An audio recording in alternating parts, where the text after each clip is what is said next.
You're listening to the Pillaging Podcast, companion podcast to PillagingJustForFun.com. That's PJ4F.com, the only Raider fan site made by Raider fans for Raider fans.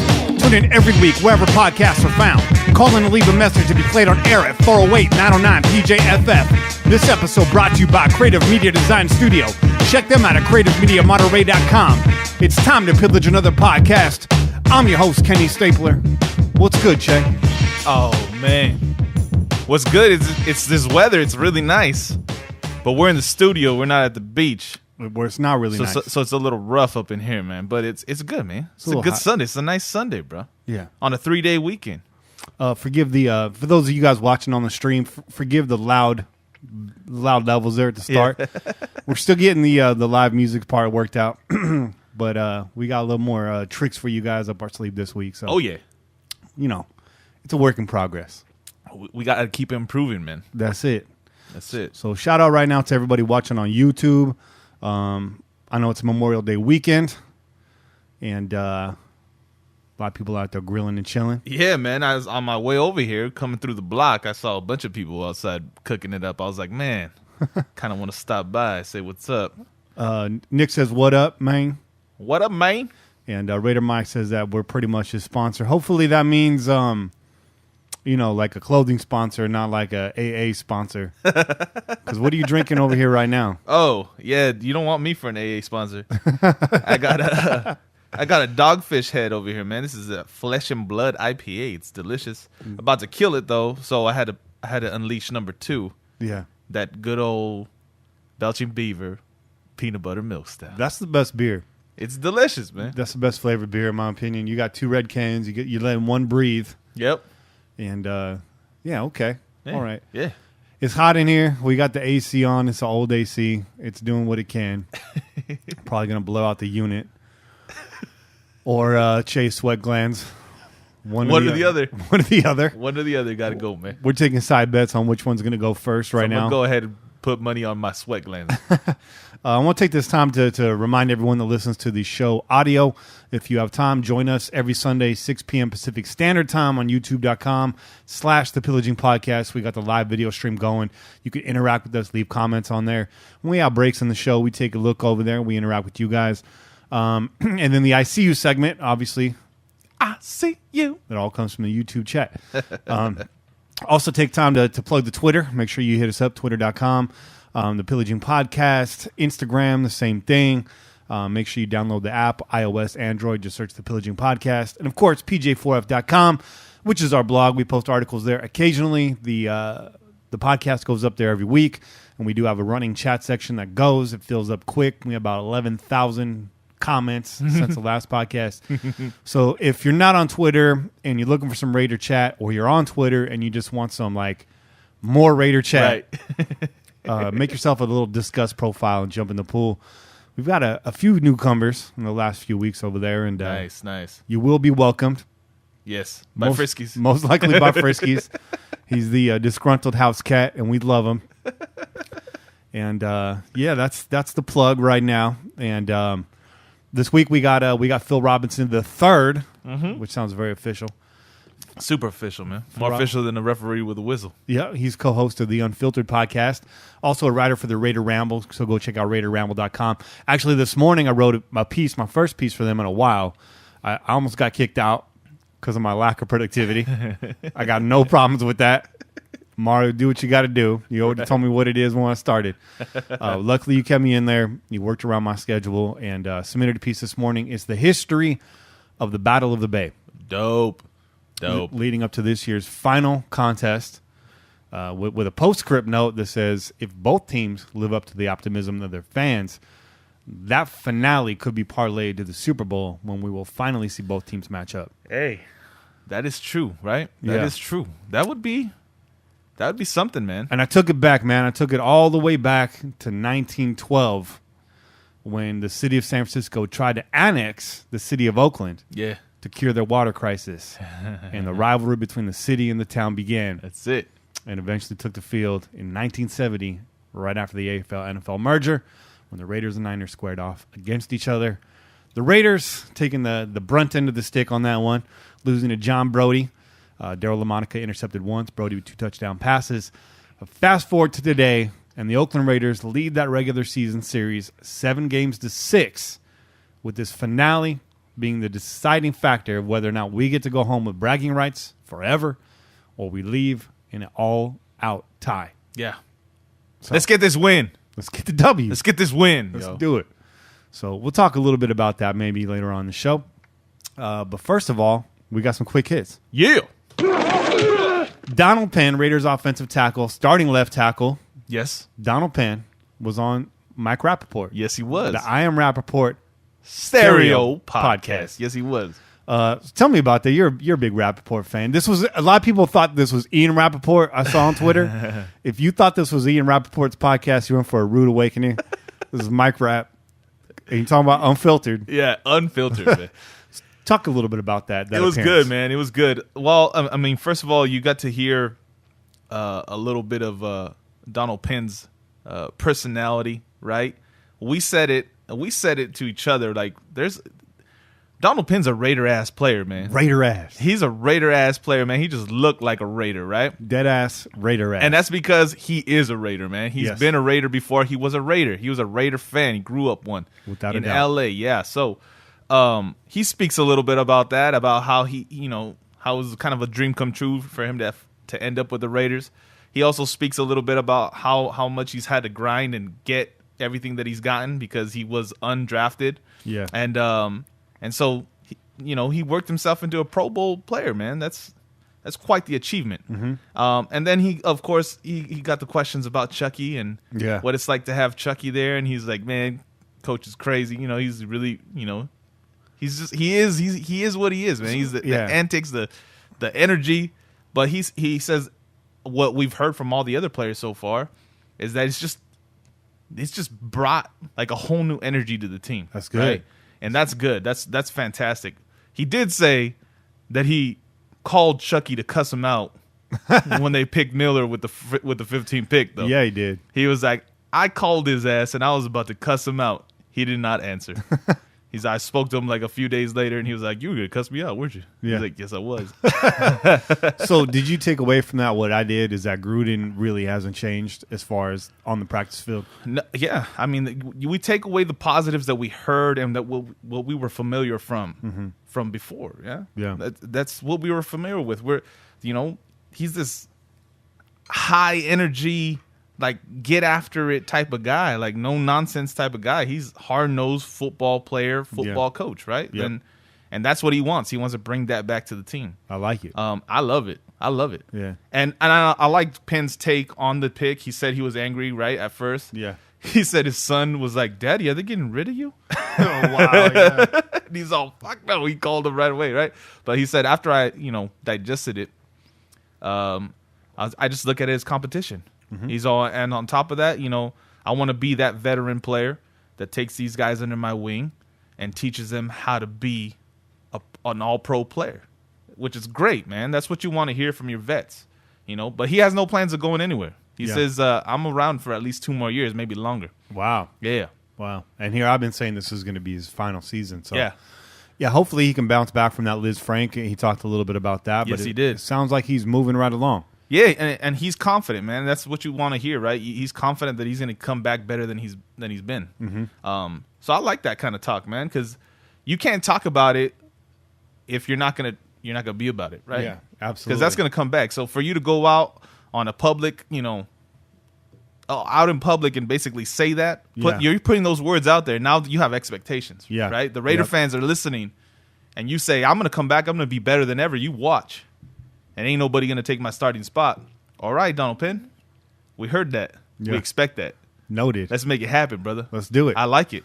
But, a little plug for the I'm Rappaport show. I'm a big fan. A lot of people don't like Rappaport now. A lot of people love Rappaport. That dude's hilarious to me, man. He's funny to me, man. I'm a longtime fan.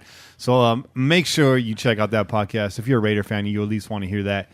Going over to Twitter really quick. Nick Gunn telling me right now, loves the show, but the Raiders will fall on their sword to the 49ers. Yeah, Nick, we'll see. I'm going to be at the game. You're not. Hashtag Raider Nation.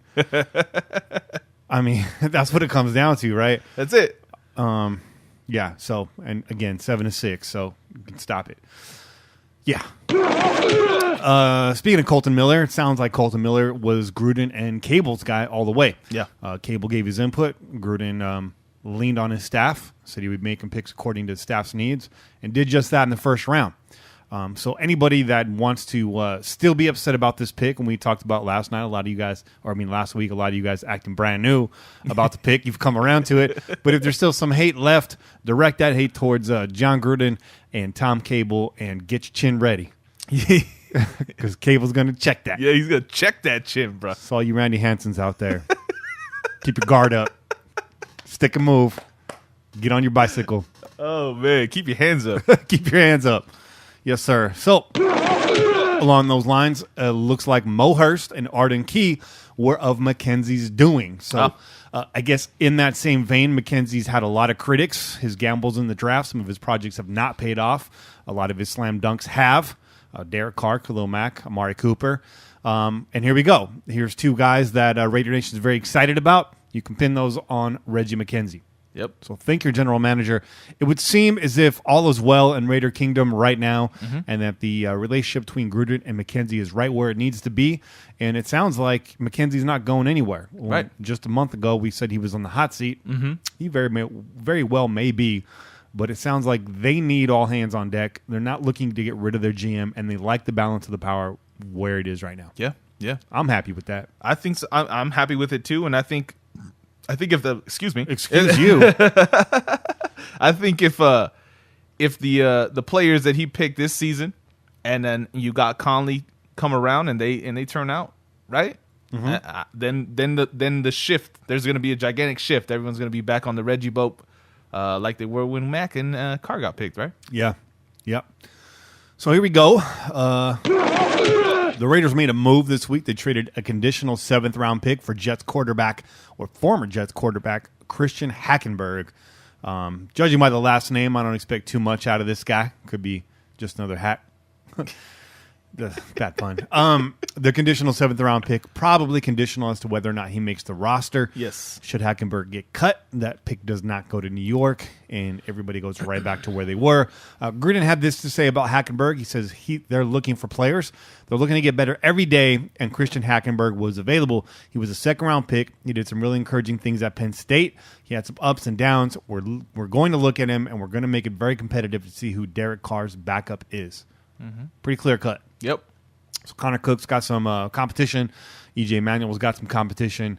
Likely Hackenberg's not going to make this roster. More than likely. Yeah. So he's a guy out there. Provide some reps. Give some of these arms a rest. Might take a couple licks in preseason. We don't know. My guess is he's probably not even going to make it that far. That's reasonable. It's fair, right? It's fair. Yeah. Gary Conley is healthy and showing that he's every bit worthy of his first-round selection. Yeah. Was that music to your ears? Yes, it was. Yes, it was music to my ears. And I was actually having this conversation with one of our followers on Instagram about having a good feeling about Conley. Yeah. I was like, I haven't put it out there. I don't want to say it. I don't want to jinx it. Yeah. But I'm having a good feeling about Conley. Yeah. I'm feeling like this guy's going to have a big season for us. And all signs are showing that he's 100%. And not only is he 100%, but he's hands down our best cornerback. That's what people are saying, right? That's what's being said so far from what they've seen in the OTAs, that this guy is the shutdown corner that the Raiders drafted him to be. Yeah. I like it. Very hopeful. Yes. They also went on to say that they're going to be building the secondary around Conley, that he is now the cornerstone in that secondary. So everything that you want to hear about Gary and Conley, there it is. Yep. And we're taking all these comments and this insight basically from the Raiders OTA press conference, post-OTA press conference, and, of course, the exclusive, not so exclusive anymore, conference call delivered by Gruden and McKenzie to season ticket holders. So yeah, shout out to Viral Wonder for posting a recording of that. That was dope. Even though it got shut down. But I got to listen to it. That was good. It's all good. You're a real one for that one, Viral Wonder. Met you on Reddit. Now you're over on pj4f.com as well. And didn't make it happen last year. But this year, we're going to see each other at the tailgate. Hell yeah. And hopefully we'll get to link up with him in Vegas because I think he's on I think he's trying to get season tickets for Vegas. That's dope. That's dope. At least we'll have another friend out there in Vegas holding it down. The guy that's not holding it down, segue, is Obi Melifonwu, man. Yeah. That wasn't good to hear. He's a long way off. Gruden's saying that he's seeing more of him in the weight room than on the practice field. A couple days later, I did see pictures of him kind of running around out there on the field.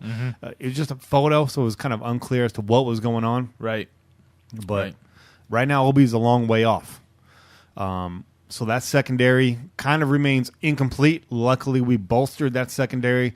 We got a lot of players lined up to hopefully take a spot or fill in if needed be. Some of those names, one of those names, Raider Nation not too happy about. But we told you to pump the brakes on the pessimism last week because Nelson's entering a brand new scheme, a scheme much like the one he used to play in Cincinnati. That's right. A too-high scheme where he gets a little bit more help. So, the jury's out there as to whether or not he's even going to make the squad or start. But with Obi where he is right now, those chances are increasing every day, that he's not just here to implement scheme and bounce. Right. And I don't think Reggie Nelson wants to be out of the NFL just yet. So he's in there. I mean, I think he knows what his role is right now. But I think in the back of his mind, or maybe, the front of his mind, he's still competing. Yep. Right? Yeah, definitely. He knows what's at stake, man. Are you Let's put it like that. Are you worried about this Obi situation? I'm worried from the standpoint that we drafted him early, bro. Yeah. So, yes, it's concerning. It's concerning that he's this injury has lingered, that he's not 100%, that Gruden's not sounding very confident about him. Yeah. We drafted him to be out there. We expected him to be out there. He had the athletic talent and all that stuff, and now we don't get to see any of that. None of it. So yes, it's concerning. Concerning from the standpoint you want the guy to succeed, right? You don't want the guy to fail. Yeah. And he has all the athletic talent in the world, right? So why shouldn't he succeed? But yeah, man, I don't know. I don't know what's gonna happen. I don't know either, bro. Yeah. But in the meantime, the Raiders are moving Carl Joseph, Gilchrist, and Nelson around. Gruden commented that we don't play pure free safety. Our safeties play left and right. Bottom line is you'll see Carl Joseph playing down near the line of scrimmage, and in certain formations you'll see him back deep in the post. And these guys could likely just rotate all year round. Yeah. Different sub packages, different personnel is going to dictate our personnel. So get used to seeing all these different names at safety, and really I'm not mad at that. I'm not mad at it either, but for those of you who might be taking it like, oh, well, Carl Joseph isn't what we expected him to be, I don't think it's fair to put that on him either. No. Because he hasn't had a legitimate scheme, a solid scheme to grow under and actually flourish in. So, yeah, he might have his shortcomings, and we know what he does really well, and maybe he has some areas that he's got to improve in.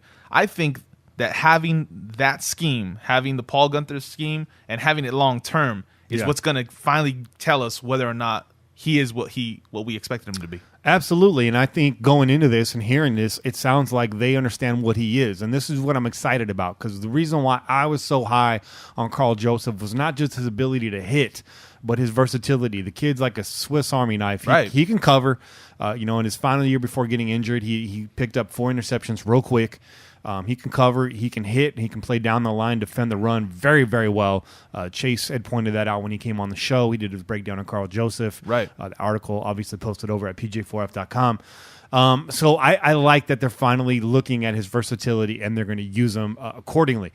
Now, if they're using him as the primary cover solution for tight ends, especially large tight ends, then we know this coaching staff still doesn't get it, but that's not going to happen. Right. Right. You got a guy like Gilchrist in there, and now Nelson. If they're really going to move him around from left and right, that tells me that they already know that. Yeah. Right? Yeah. So there we are. Doug Martin, the favorite to land the number 2 running back spot. And we talked about this last week. Yes, we did. We did. The answer came out. The answer came out. Gruden said it himself. He's like, hey, man, like we got this guy by the name of Doug Martin who's doing some really good things. Yeah. And he's a former All-Pro, and he's also run for close to 1,500 yards in a season. Yeah. Like, don't sleep on this guy. And I like that. That's exactly what he said. He said a lot of people may have fallen asleep on Doug Martin. He's a 2-time All-Pro back. He had almost 1,500 yards in 2 different seasons, and he has not looked good here. He has looked great. Yeah. That sounds fantastic, man. Yeah. If we can revive Doug Martin's career, he's a solid number 2 behind Marshawn Lynch. Marshawn Lynch's career gets resurrected as well. Then we're in for a great season, y'all. Yeah. We're in for a fantastic season. I like what I hear. Man. I like it too. I mean, with Tom Cable, working his magic on that line, changing up blocking schemes, I think it's going to be a blockbuster year for the Raiders running back core. Yeah. They want to pound it. They want to go 3 wide. They want to be multiple. We've heard that plenty of times in the past, but we actually got the personnel and the coaching staff in there that could get that done. And the other thing that he mentioned, and I don't know if you already have this in the notes if this was coming up, but Tom, he mentioned about Tom Cable and the assumption that he's this zone blocking scheme coach. He mentioned that like Tom Cable's going to coach what we think is best for this team. Yeah. Right. It's not about him being a zone blocking scheme coach or a power running coach. He's going to coach what best fits this O-line and this running squad. Right. This running back squad. That should put all those comments to rest, man. Like everyone's like, oh, he's going to bring in the zone blocking scheme and blah, blah, blah. We're horrible at it. Like, no, he's going to coach to the strength of his players. That's what Gruden's telling you. We're going to coach to the strength of our players. We got some big ass dudes on the line. We're not going to have them trying to run around the corner and try to make those stretch blocks. We're going to let them do what they do best. And that's get into people's faces. Yeah. So I like it, man. I like where we're going, man. I like it too, buddy.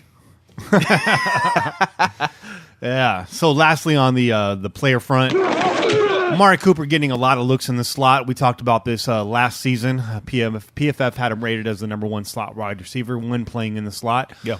He broke the threshold of the minimum amount of snaps taken at the slot to qualify for that. And so we know he's a nightmare mismatch for nickelbacks. And now with the wide receiver group that we have, all 3 guys being able to play multiple positions and the depth behind them being able to do so as well, we got a veritable threat right there with Amari Cooper. If he's lining up in the slot, don't look at that as a downgrade. That's not a demotion. That's a where can we put this guy to do the most damage strategy. Right. Teams do weird things, man. Today, the Giants put Pablo Sandoval in at second base. I'm not trying to say that this is an equal move, but, man, people will do anything they can to grade a mismatch or fill a hole where they see it. And I don't think Amari Cooper is going to be the starting slot receiver on this squad, but I think they do understand what kind of a mismatch they can create there. Yes. And also, what kind of motion sets and sort of sleight of hand and trickery, basically, they can get away with, right, by doing so. Yeah. So it's the smart thing to do. You got 3 strong wide receivers on your team now, and Amari doesn't always have to be the guy that's going over the top. With the amount of speed that he's got, the agility that he's got, it makes sense to have this dude cutting across the field. Yeah. And we've asked for this too, right? We've asked them to switch it up a little bit with Amari Cooper. Give him some different routes, give him some different looks. Yeah. Get him going across, get him motioning, all that kind of stuff, right? Yeah. And we didn't see any of that in the past year because the offense was what it was. It was boring. It was uncreative. Yeah. And Gruden's like, we're gonna switch this shit up, man. Yeah. We're gonna make it happen. And Amari Cooper's our guy, and he's gonna lead us. Right, and don't sleep on the outside post route. That's right. You get a little cross route going there. You get the inside and the outside post, and all of a sudden you got Amari Cooper in a legal pick. Yeah. A lot of teams ran that on us last year. This is true. It's our turn. It's our turn, bitches. Also, you got a guy like Martavis Bryant. He can take the shell off that defense. Hell yeah. And there you got Amari Cooper underneath with the hitch route. Just a lot of opportunities here moving a guy like that around. Yep. You mentioned a lot of his traits. One trait that he really bulked up on last year, literally, was his strength. And you saw that manifest in the Titans game. Yes, he did. Real display of power in that game. Yeah. So a little help from the O-line on that too. A little bit of help there, and also, I mean, the good with the bad. The bad there is, and some people had alluded to this during and after the season, is that added strength possibly limited his flexibility and versatility as a wide receiver, which bulking up can do that. Yeah. But hopefully, with this new training staff led by Todd Shaw, they can find a happy medium. Yeah. Because Cooper's a big dude. He is. As it is. Yeah. Yeah. Yeah. So we got one more quick hit here, and this is not going to be quick. None of these have really been quick, and that's okay. Quick, long hits. We're going to change the segment. Here we go. The NFL anthem rule. So this came down this week. I know some of you guys listening are probably cringing right now. Really, Kenny and Shay going to go into that? Yes, we're going to go into this a little bit because it needs to be addressed. We've been apolitical up until now. Yep. I've kept my mouth shut. Chase kept his mouth shut. I opened my fat mouth this week on Twitter. I said a little something. Obviously, it was out of context. Some people took it the wrong way. And I took some time when I had a chance to kind of explain myself, and I felt like it was better received after that, but I want to clear the air here. So first off, let me set the table. There's a new NFL anthem rule in effect, and I was trying to find like the hard and fast rule online, but it sounds like the official vote hasn't happened yet. This was more or less a poll to see where owners stood. Now, first off, one thing I completely disagree with is this is going straight to the owners, and the players have no say-so. And we don't have to explain that. We already know why. If the players had to say so, this wouldn't see the light of day at all. Right. We wouldn't even be hearing about this in the papers right now. Exactly. But basically what's going to happen is any NFL team who has players protesting in any kind of way on the sideline, whether it's kneeling, putting their fists in the air, joining arms together in a symbol of solidarity, their team is now subject to fine. And I heard it kicked around too, possibly a 15-yard penalty. But where it stands right now, it sounds like it's going to be a fine. And then NFL teams could probably turn around and fine their players, basically, reimburse themselves for the fine that they're going to have to pay to the league. Right. So let me kind of speak about this. I'm going to let you speak about this. I'm all over the place with this. Yeah. So it's not a simple subject, man. So, it's not. Yeah. So what I had tweeted out is my workplace, and this isn't word for word, but my workplace doesn't allow me to protest either. Just saying. Right. And that's what I said. That is just to say I'm not any bit shocked by this at all. Right. This is not a surprise. Right. I am not in favor of this whatsoever. Right. I think that sports is a platform for politics. We look back as a nation, there was a time in the Olympics where protest cemented itself in the history of America. Yep. In front of Adolf Hitler and the German athletes, we had athletes that went to the podium and they held their fist high. Yeah. And I think when we look back on that now, as American citizens, most of us can really feel proud about that moment. It was a turning point in our history. It was at a time where politics and tension were very, very high. Now, we're seeing that happen again in the NFL. And I don't want to say it's any less special because, we have protests abound. There's movements every 5 minutes starting off, especially with social media. None of that is lessened. You can take away from it that maybe it's watered down. It's not. Meaning is meaning, and solidarity is just that. A political protest shouldn't lose any steam because of where it's available and how available it is and how many eyeballs are on it. Mm-hmm. That said, I do feel like the NFL, it's a job. I don't agree with this, but I do understand that employers will do whatever they want to. They can ask you to do pretty much whatever they want within moral bounds, I guess, to put it. Yeah. I don't have the right words for it right now. If I were to show up at work and start protesting in the office, I'd probably be shit canned tomorrow. I'd at least be pulled into the office and talked to about my boss. Now let's talk a little bit about my job, because my job gives me a platform as it is. And so does yours, Che. And we're very lucky to be in that. But we've also put ourselves in that position. So, part of it's not luck. But, we were lucky enough to find these positions and lucky enough to be accepted into them. We work with youth, and we work with youth that are disenfranchised by the system every day. And that's not to say that some of these kids haven't put themselves in a position. But just to make a long story short, there's a lot of social factors that have led up to putting them in this position as well. Definitely. They have choices to make. They have chances to make choices. That's where we come in. We try to inform those choices. We try to change those choices. But in a large way, society has kind of led them to be exactly where they're at. Single-parent homes, socioeconomic status, geographic location, color of their skin, so on, so forth. Generations and generations of the culture that they're in, the gang culture that they're in, all these things, right, lead up to them being who they are and where they are right now. Yeah. So I'm saying all this to say this. My employer won't allow me to protest despite the work that we do being right in line with this movement. And that's because, it's a distraction.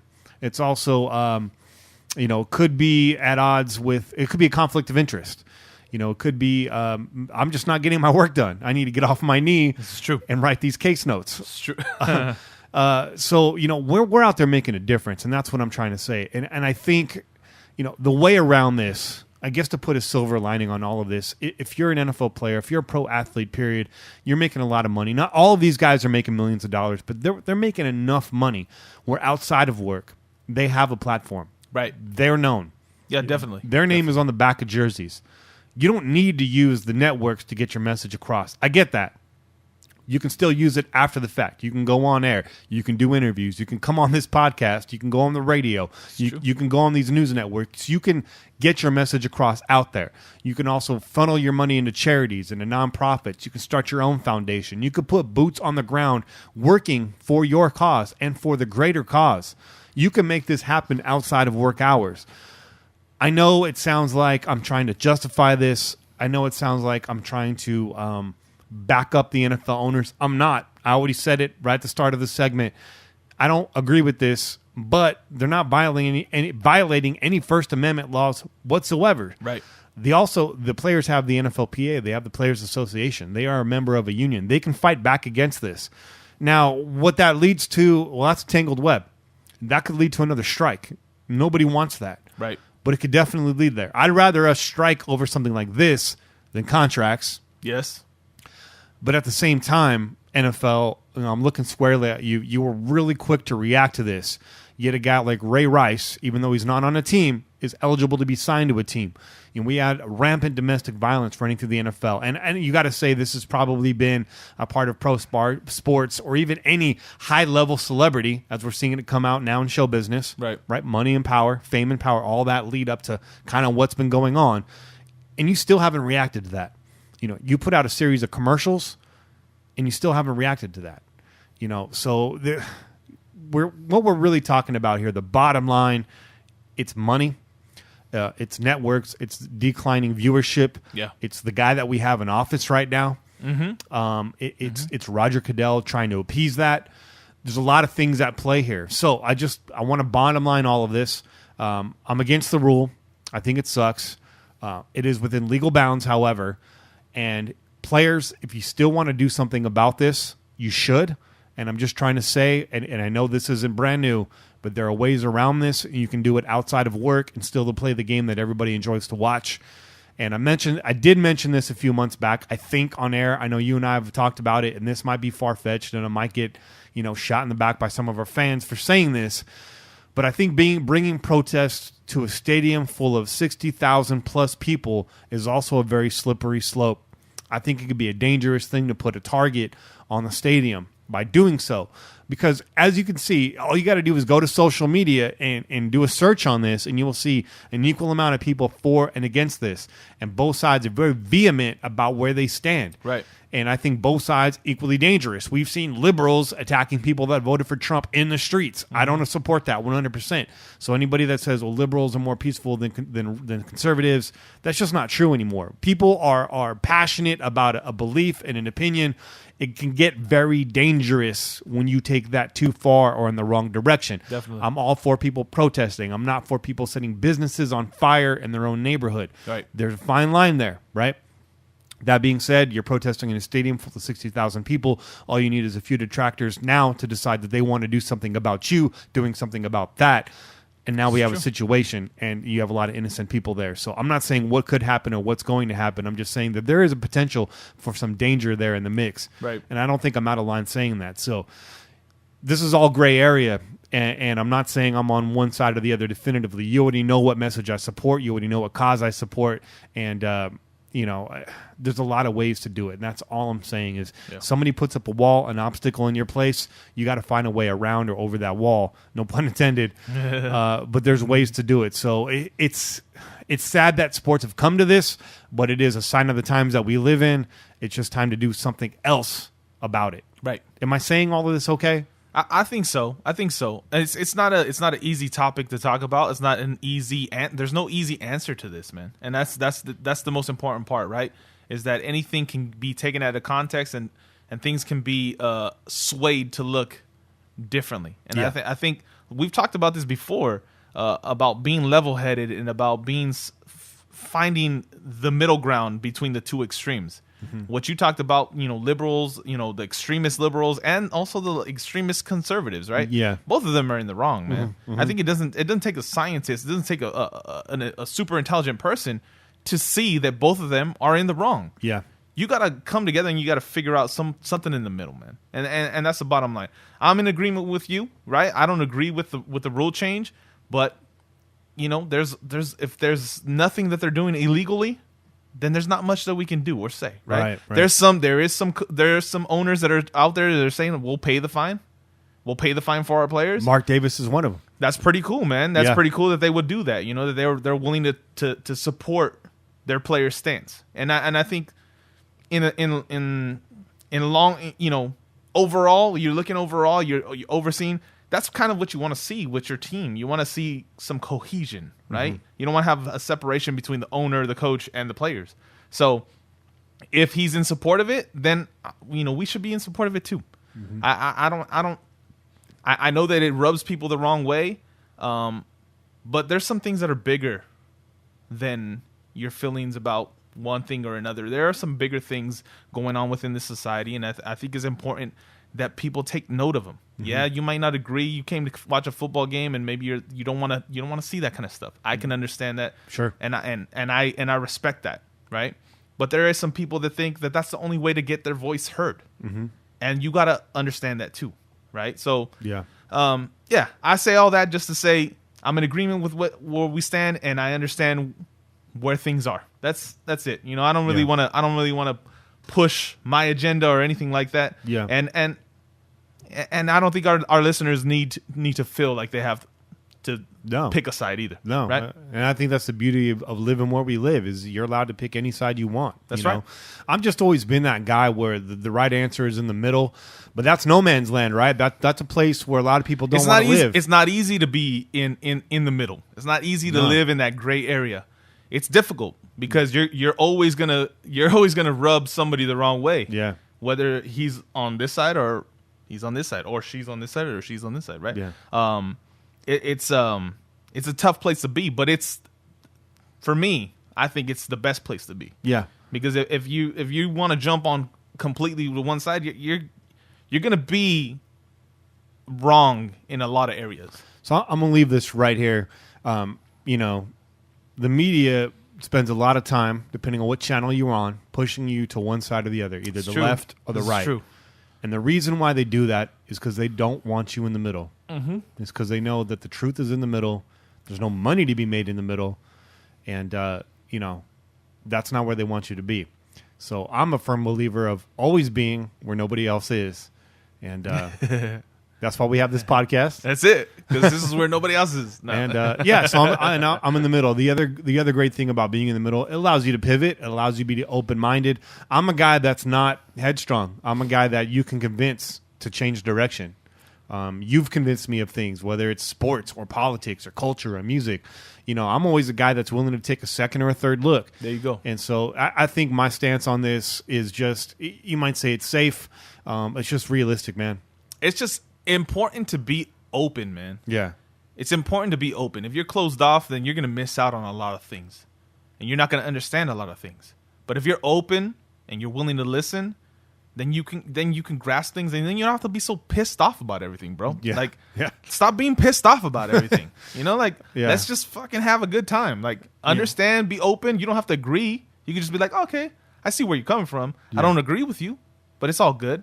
That's the way it's supposed to be. That's where we're supposed to be, bro. Because the more time we spend pushing each other to the left and the right, the further apart we become. That's it. And the more power we give to them. This is true. The powers that be. That's true. They don't want us close to the middle. That's right. Because that scares the hell out of them, right? Yep. So how about this? How about as players and as fans, we all come together in the middle. We agree to disagree. We let bygones be bygones. And we encourage everybody to push towards what they believe in. This is right. As long as we're not hurting each other. That's it, man. Is that cool? That's wonderful. And under one flag, Raider Nation, that's right. We unite. That's right. In the NFL. We're going to keep it NFL. So that's it, man. That's all I wanted to say about that. It's about 6:54 right now. We're coming up on the break. We got Phil Robinson III. He's going to be coming on the air here. I think I told him 7 p.m. So we're going to take a short break. I'm going to let everything we just said breathe. If you're listening still, you haven't thrown your phone out the window, just take a deep breath. Kenny Stabler got your back. Whatever you believe in, man, it's all good. As long as you believe in the Raiders, I'm with you. That's right. It's all good. That's right. So we out here. Peace. Go Raiders.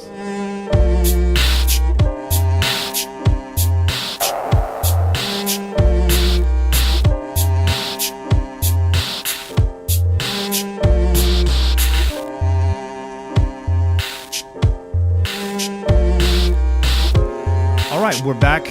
Joining us this week from the Raider Ramble is Phil Robinson the third. The third. Not the first, not the second. The third. That's official. They're third. Make sure you clarify because there's actually 4 of us. Dang. All right.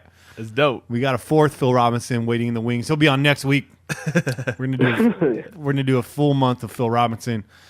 Phil Robinson just for fun will be the new name of this podcast. There you go. Before it's all over. So welcome aboard, Phil. Let people know, first off, where fans can find you online. You can find me at Phil Robinson NFL on Twitter. You can find me Philip Robinson the third on Facebook. 3 Philip Robinson on Instagram, and under my name Philip Robinson the third on LinkedIn as well. All right. You can also find the majority of my work on the Raider Ramble and different archives and fan-sided and the old Cover 32. Awesome. Nice. So how long have you been writing for, Phil? I started writing October 9th of 2016, excuse me. All right. That's very specific. Very specific. It's got the date down, man. Yeah. That was a special day, you could tell. That was about the same. Yeah. That was about the same I felt time it. we launched the blog. But so tell me about your writing career. What drives you to write every day, and what is it that you like about journalism? You know, I've always been a big sports guy, and I've always loved to sit back and talk to people about it. And even ever since I was a kid, I loved SportsCenter, wanted to do SportsCenter, and as a misguided youth, my path took me a different way away from it. But it got to a point where I could no longer do what I was doing professionally, and so I picked up a pen, and started writing, sent something in to James Arcelana, and that's how I got my start. Fantastic. Awesome. I'm pleased to have you as a partner over there at the Ramble. I enjoy your comments in the chat. I enjoy your writing. I've gleaned very quickly that you're also a big Raiders fan. So tell me a little bit about that. How long have you been a fan, and exactly how did you become a fan of the Silver and Black? I became a fan of the Silver and Black way back in '98. I was a devout Ohio State Buckeye fan. Family grew up Buckeye fans, and I crossed party lines for Charles Woodson because his junior season at Michigan was amazing. Yeah. And I clearly I had an eye for talent back then because he got picked up by the Raiders, and that was my guy, and I've been rocking with him ever since. There you go. That's great, man. So you were more of a college guy before that, and then Charles Woodson enters the NFL, and so do you. Do I have that correct? Yeah. So you came on board basically right in line with the Jon Gruden era. That's right. And here we go. We got Jon Gruden back again. Were you excited when that announcement was made? I was beyond excited. I was thrilled about it because to me, it's like you get the best football mind that you could possibly get. You got the talent already, and the talent got what the talent could get in terms of just breakthrough and went out there drawing it up in the sand and winning games. But the schemes from last year didn't maximize the talent. Right. I know that the schemes this year will do just that. Will maximize the talent, and whenever I see the Raiders on the football field, I won't have to worry about, are they getting coached up on basic fundamentals? Am I going to hear the announcer absolutely berating them for stuff you learn in Pop Warner? Mm-hmm. Yeah, that's absolutely exciting. So I know you're from the Bay Area. Exactly what part of the Bay Area are you from? I know, if I have it right, you're formerly from San Jose, right? Main Street's the East Side Campbell. All right. I do some work over there down in Campbell, more like South Bascom, the real mean streets down there. That neighborhood's changed quite a bit. But so tell me a little bit about that. Are you the only Raiders fan in your family? Are there other pro teams circulating the fan base in your bloodline? Or where do you stand as far as the Raider Nation versus the rest of your family? Well, mom's was a Raider fan until they left for L.A. And she converted and has been calling them the Traitors ever since. Ouch.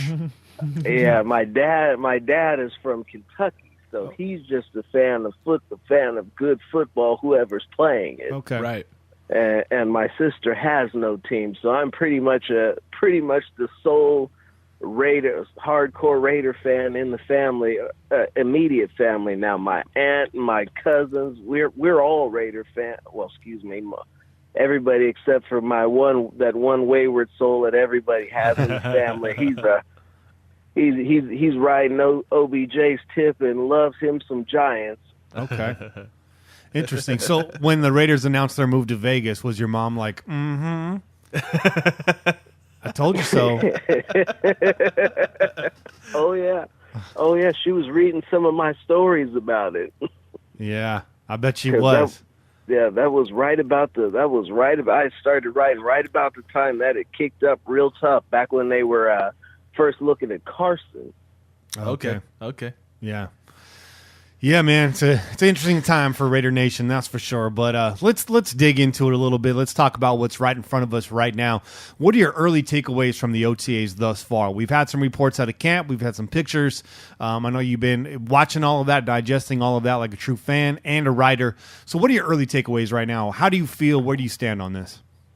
My takeaway on OTAs is this: it's a rather unpopular one because as I've become a writer, I've ascended to a higher level of fandom, which all that means is that the usual kicks and propaganda and pumping guys up that you hear about who looks good and who's doing this, that. Listen, these guys are out here playing with helmets and sweats on. Right. Nobody's hitting each other. The best news that you could possibly hear out of OTAs is that nobody got hurt. It's true. All right. So what's going on? What's going on is the offensive install, and Gruden is checking the mental capacity of the players and who's going to be able to keep up with the speed of the system. Okay. And so I agree with what he's saying in terms of it's good, and they're throwing a lot on the guys. And they're trying to see who can handle it, because when it comes time to training camp, it's going to see who can get it done, who can properly execute, not who's learned the playbook by now. It's being professionally ran, and it's something that, quite frankly, we're not used to because it hasn't been professionally ran in quite some time. Yeah.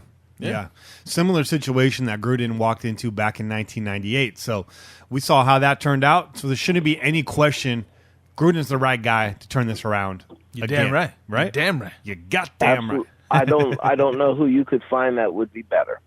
So you mentioned injury. We have one guy right now lingering, and that's Obi Melifonwu. So he's currently injured. He's still trying to work his way onto the field. Where's he fit on this team right now? He's obviously pretty far behind in Gruden's eyes. We saw it in the press conference. Gruden didn't look too happy about it. I'd say he was far from disappointed. You know, he's the guy that wears his heart on his sleeve. He's not like JDR. He's not going to give you some philosophical sort of veiled responses regarding Obi's injury. Gruden was very clear about where Obi stands right now. Where does he fit in on this team? What's it going to take him to crack the starting roster? Do you think he cracks the starting roster? What are your thoughts on Obi at this moment? Okay, so here, I'll start at the beginning while doing a little bit of self-promo, because actually me and my podcast partner, Phil Jones, are actually going to have Dr. David Chow on at 5 o'clock p.m. Pacific time on the Out of Pocket Network, and we're going to be asking him about the popular Raider injuries and see where exactly the players are or where they should be in their recovery, so that we have a better understanding of what it is that we're dealing with.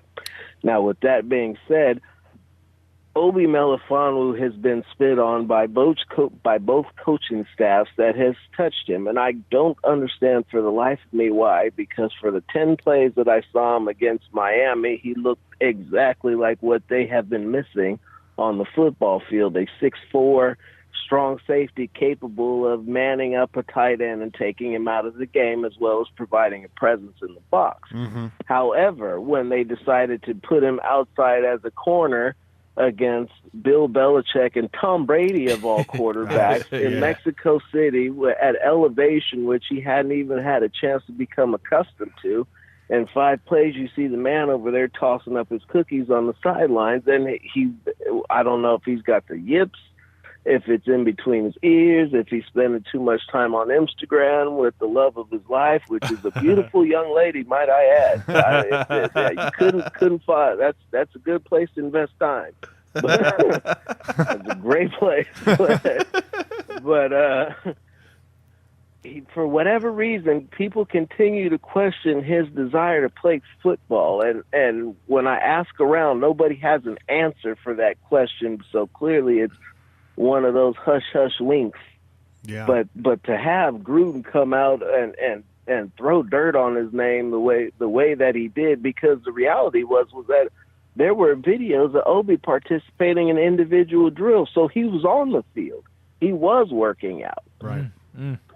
So I don't know if he's not grasping the system or what, but I have to believe that they got to figure out a way. He's got to get on the field and make his presence felt, because he just fits too well to not play. It's a puzzle. It's puzzling. I'd agree with you there, and we're kind of stuck with we can't really trade him right now because all you'd be trading is potential. Right. There's not a whole lot of film out there, so you'd like to at least get him on the field to show other teams what you got. My only guess is, and I've heard whisperings that it's an attitude problem with Obi. Maybe some cockiness, maybe some arrogance, and maybe it has to do with his work ethic. But you know what? Have cockiness with the work ethic, right? Yeah. The people that have cockiness got to prove it. Yeah. Right. Yeah. Conley's been posting about Conley Island all last season and all through the off season, but he's out there showing it. He's putting in the effort, putting in the work. Mm-hmm. That's what you got to see. You got to back it up. That's right. Yeah. Yeah. So see, there's a couple positions that you need that cockiness at, and safety is one of them. Yeah. I don't ever have a problem with somebody being cocky on a football field as long as he's backing it up. That's right. And you can't be cocky. You can't be cocky if you can't back it up, because then you're just some clown running your mouth. Yeah.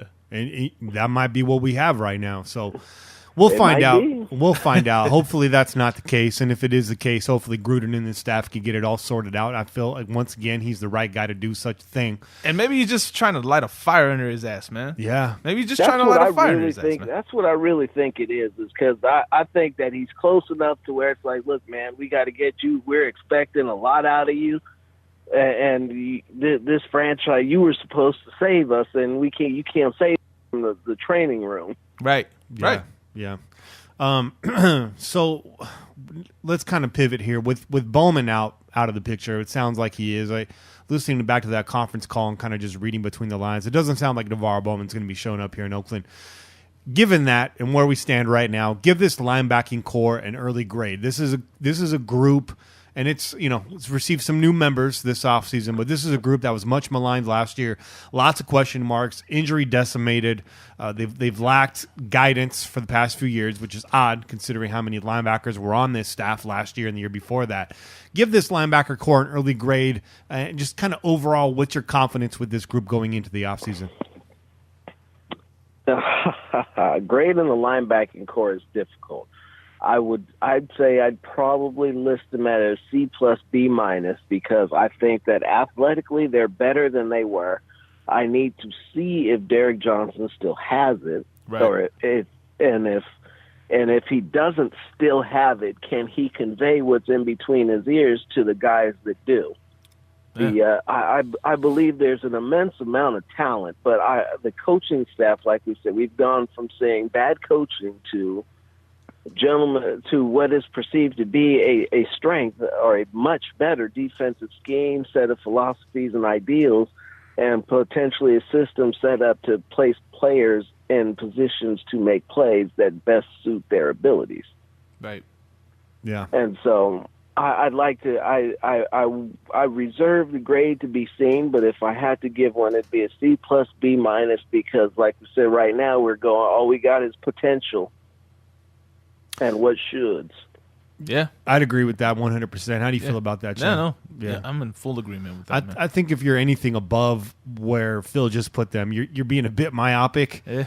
And you're a Raider fan. There's nothing wrong with that. That's kind of what you're paid to do is be optimistic. But I think C plus B minus. That's fair, if not generous as it is. Yes. Because it's all an unknown right now. It's a bit of an unfair question, but if I wanted to ask you that, Phil. But the proof is in the pudding, right? And it's not. We won't really know what this linebacker crew is until it hits the field. That's the bottom line. I want my pudding now. I want my pudding right now. Right now, I want That's it. cake, eat it too. I want it all dressed up on a plate with little strawberry swirls. Yeah, like you know what I'm saying. Like you said, you get in terms of physical linebackers, you would want to see Morrow and Whitehead, since you're not going to see too many 3 linebacker sets.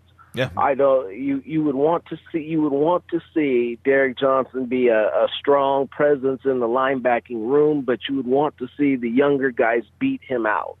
I really thought that Corey James was going to be able to have an opportunity to flourish, but with that knee injury never getting better, it's sad to see him go. But it's such is life. Yeah. But Morrow can do a lot of things. He can be that guy, that box safety guy, and be out wide. But Whitehead and Morrow have the speed, should be able to cover the ground, are phenomenal blitzers, and really should flourish in this defense. And so I just quite curious to see how they piece it all together and how it works. But I'm very optimistic about what we have to work with, gentlemen. So very optimistic. Yeah. Follow-up question to that one, I guess, is do you think there's any missing pieces in this linebacking core? Will we see another piece land on the chessboard this offseason? Absolutely. You very well may. I mean, who knows? Don't cross your fingers. Michael Kendricks is still available. Yeah, that's true. I don't foresee the team going after him. Is there somebody else that they can pick up? I'm not going to put it past them. You never know who gets cut. You never know who will be available, or if this coaching staff has shown let's see, what's the word I'm looking for?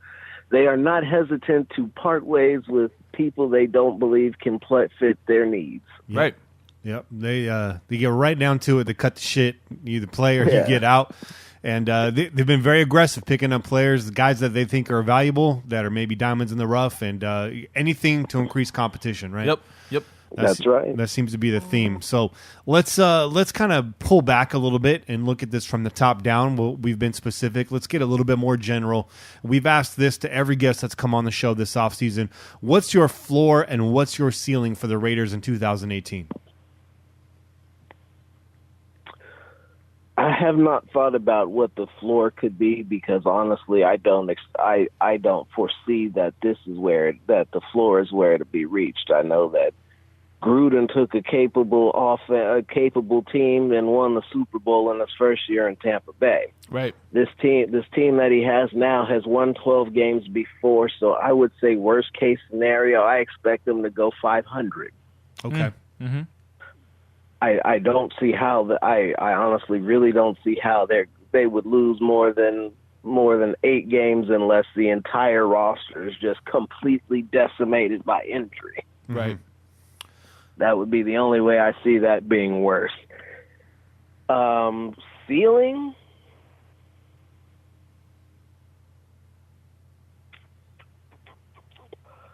We could go super optimistic in ceiling, and I'll say they could go 14-2. Wow. There you have it right there. Sounds like me, man. Chay's over here smiling, man. He's grinning ear to ear. It sounds like me last year, bro. Yeah. I expect them to I expect them to probably be about 13 to 12, 12 and 4, 13 and 3. I think 14-2 is super optimistic. Yeah. Right. Yeah. But yeah, your four games are going to be your defense and the new scheme gelling and not holding the shootout. Yeah. Right. So I had sent you some of these questions before we got started, and you asked me to throw some curveballs at you because, some of these have been softballs. Some of them not so much. But You know what I'm saying? Some 80-mile-an-hour BP fastballs down the middle. so here comes a couple curveballs. There you go. Alternate reality. What's the ceiling and what's the floor of this team with JDR still in place? Oh. Ooh, the floor. Did you hear his phone? That was JDR texting him right now. He's like, bro. Bro, come on, don't kill me, bro. I'm still trying to get a job, bro. Back him forever. I would say that the floor for JDR is 3-13. Okay. I'm not arguing that. Okay. And I think that 3-13 is generous, but I don't know how he could do a worse job than Hugh. the ceiling 9-7. Okay. Yeah, that sounds about right. Yeah. Because you got to. I think 9 might be. I actually think. Let me revise that. I'd say the ceiling would be 7-9. Okay. Because he still don't have an offensive coordinator, and teams will have had a full entire year of tape to look at that atrocity that they called the offense last year. Right. And this alternate reality obviously would not include most of these acquisitions we've had in the offseason, some of which come aboard because of Jon Gruden. The draft obviously plays out differently, and whatever lingering effects remain from the locker room will still be there. Yeah. Exponentially worse. So, I think that your floor is probably closer to reality. I think that Jack, I know that there was word that he might stay in place if Gruden was not pulled on. I'm not buying that. I think Jack was done. No. I think after that loss in Kansas City, Jack was done. They left him there as they were working with Jon Gruden behind the scenes. Yeah. So fair enough. Yeah, I had heard that he was going to be done if he hadn't won the first game against Kansas City, but that stayed his execution, and then it was, can he get back to 500? And then, maybe since the Chargers and the Chiefs had fallen on such hard times, you could sneak back in at 9-7. But after the loss to the Chiefs, it was a wrap for him. Yeah, and then San Diego was the Los Angeles Chargers, was the final nail in the coffin. And I was out there for that game at Arrowhead. Such a disgrace. Yeah. The Chiefs fans had already given up in the parking lot before the game. And so walking in there, we felt really good. Walking out of there, we was like, yep, you're right. We suck. You're right. What can I say right now? Yeah. You know what? You boys know your football.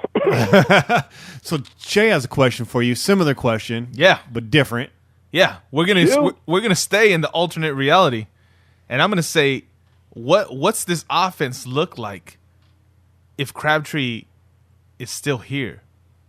And Jon Gruden's the coach, correct? And Jon Gruden's the coach. Jon Gruden's the coach. Yes. Jordy Nelson's not here. Jordy Nelson's not here. Crabtree is still here. Okay. And Gruden's the coach. Is there what is the expectation for his success and the offense success? With Gruden still here, Crabtree and Tom Shaw being here as the strength and development coach, making slow wide receivers faster. Yeah. I would expect Crabtree to catch 105 balls for about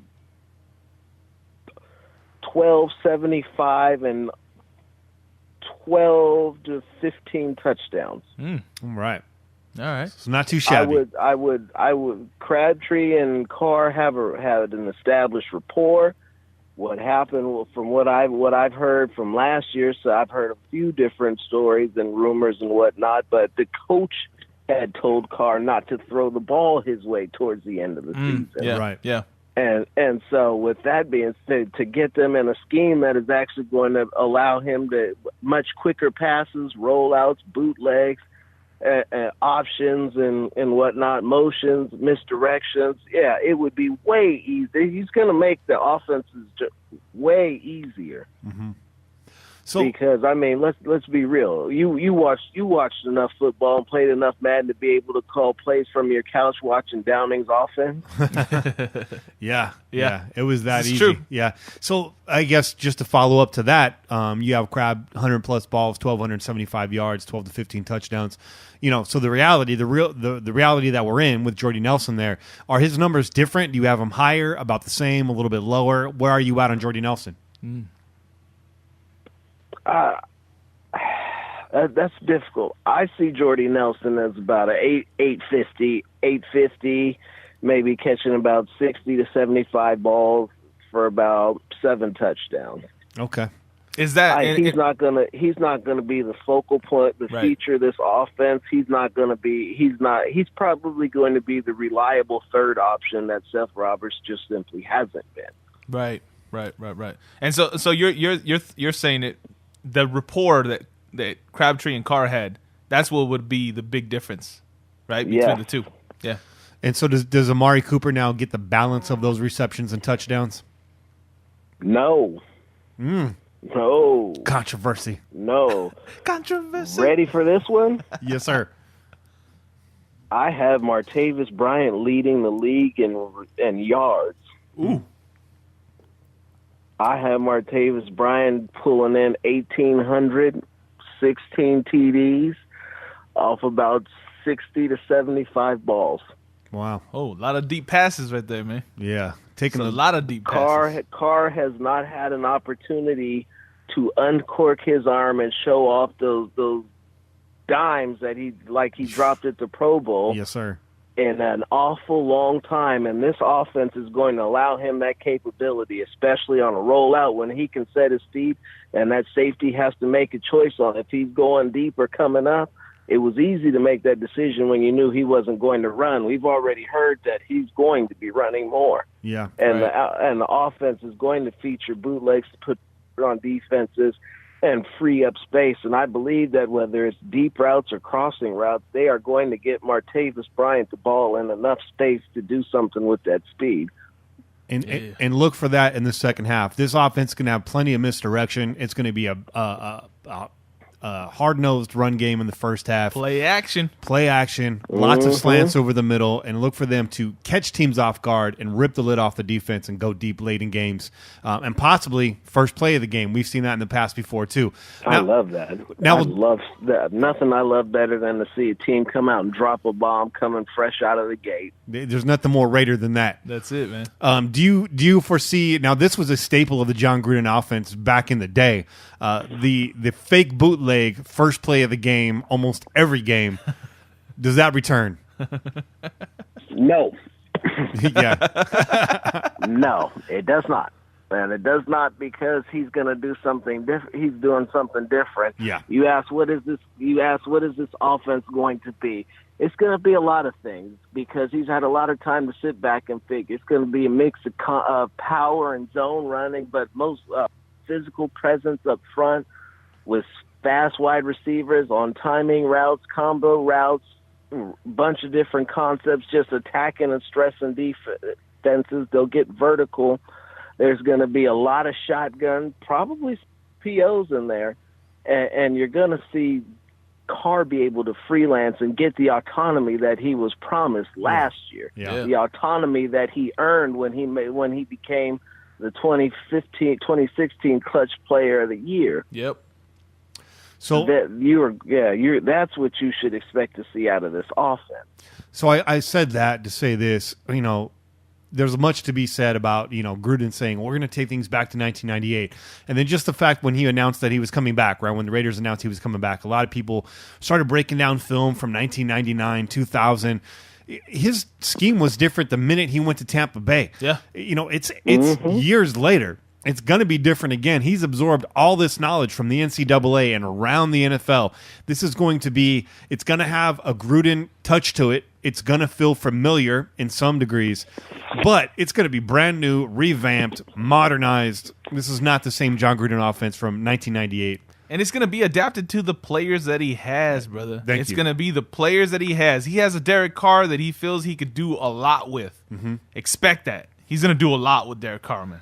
So last personnel-related question, Phil. Give me your OT depth chart as it stands right now if Donald Penn was healthy. So imagine Donald Penn's healthy. It's ready to go. We have a game starting tonight, Sunday Night Football. Who's your starting left tackle, right tackle, and how does the depth line up behind those players? I start Donald Penn at left tackle, and I start Colton Miller at right tackle. And who do you got behind those guys? Give it to me in order. Who do I have behind those guys? I have Sharp backing up Colton Miller, and I want to say that I probably have Colton Miller backing up Donald Penn. Okay, so Penn goes down, Miller slides over, and then you got Sharp moving up to right tackle, and then behind there you got Ware, you got Parker, you got Giacomini. How do you rate those remaining guys? I see Giacomini as a teacher. I don't. In the best case scenario, he gets beaten out by Miller. Okay. Parker from the limited amount of video and what I've seen on him, his footwork is awful. His run blocking is worse, and his pass blocking is sufficient enough, but not enough to be on the right tackle position. Okay. Facing the best of the best the NFL has to offer. Right. 6 games a year. That's true. It's true. All right. Can't argue that, man. Yeah, can't argue with that. That's a pretty good little depth chart right now. Hopefully Sharp can move along, and hopefully Miller can move along too. I got high hopes for Sharp. I really do. I hope he can get it together this year. Last year I did the film breakdown on him. Saw some good, saw some bad. Yep.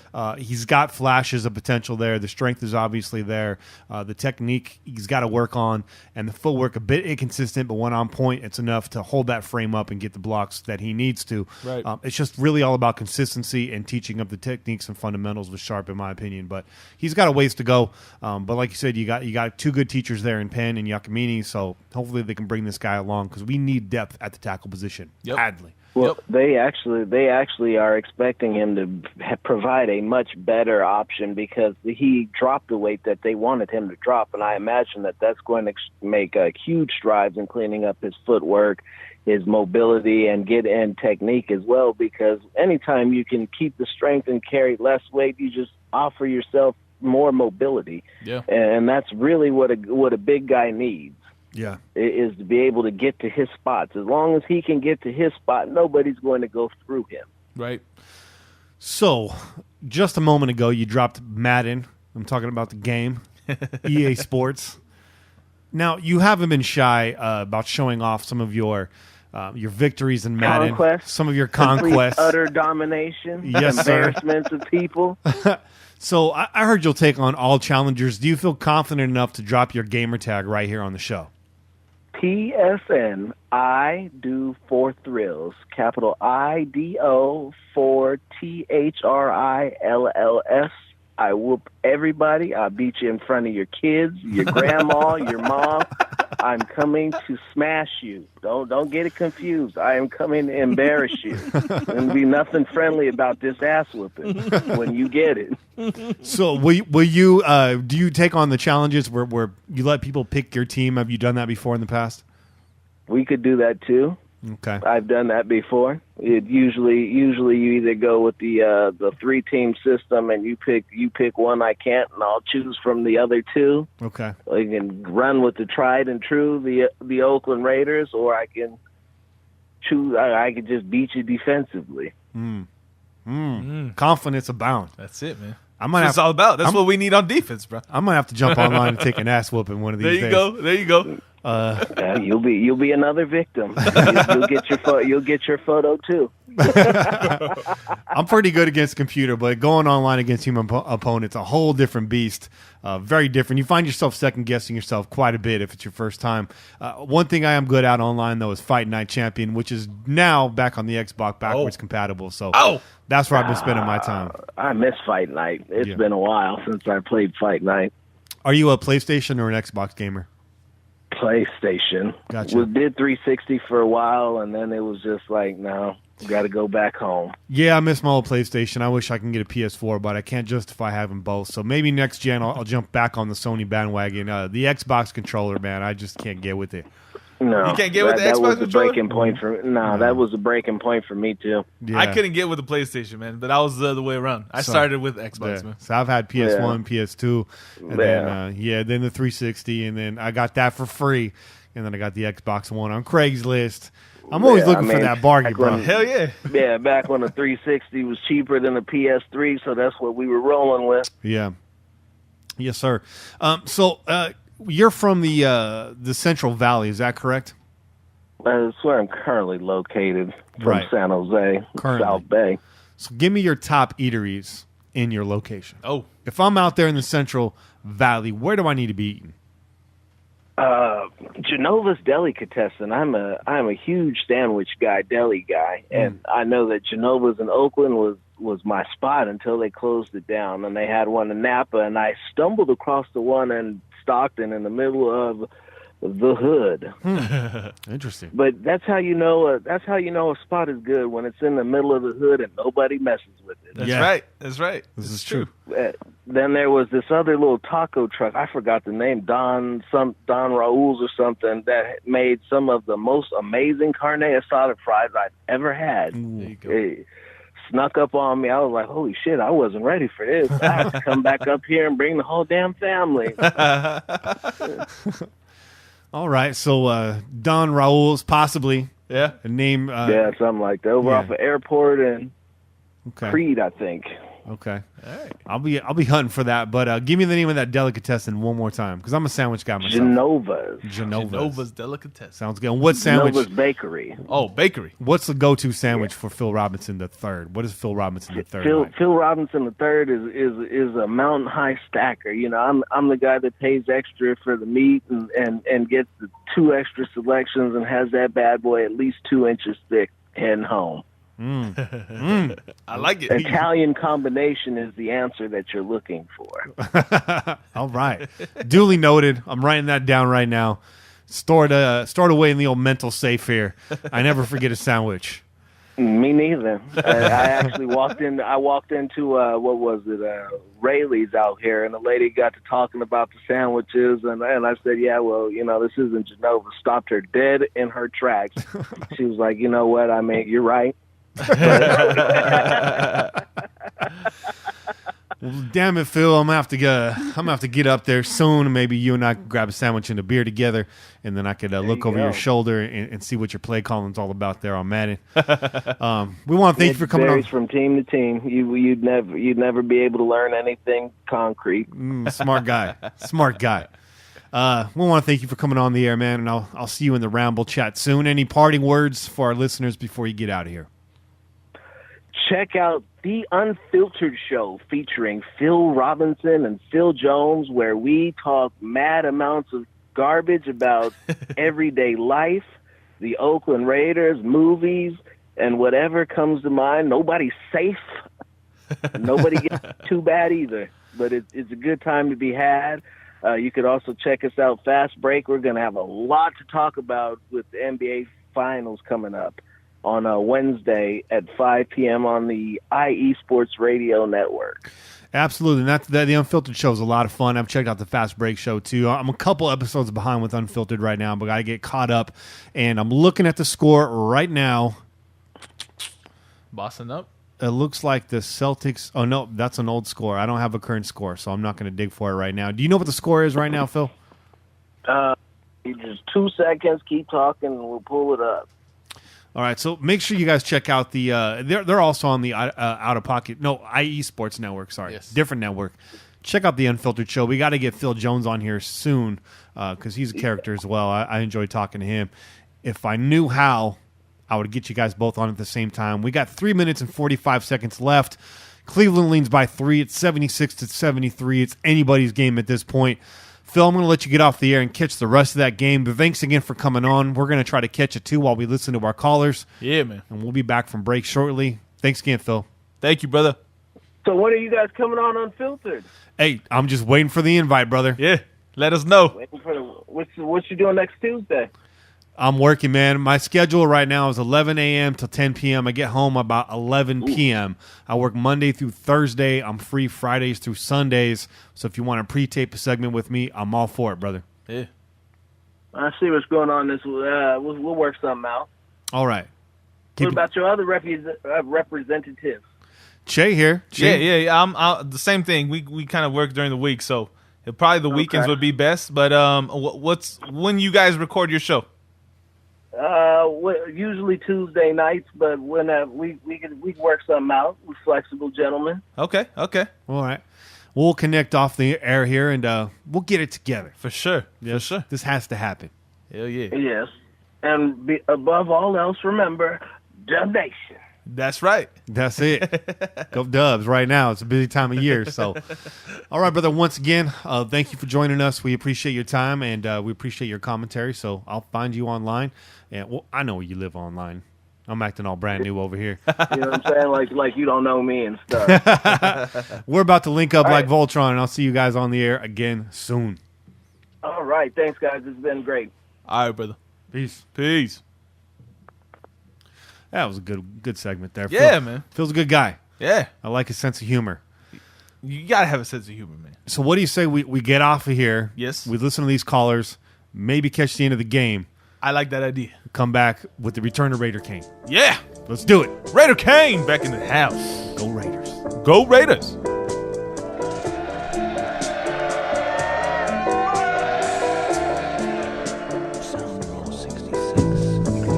What's up, Kimmy, Jay? This is G-Paw Raider from Colorado.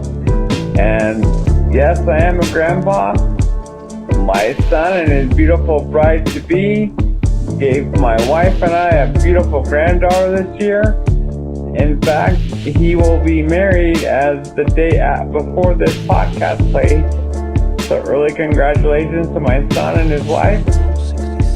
And my granddaughter will be in Raider Trilling gear all year. Everything's going good. The podcast is getting better and better. Keep up all the good work.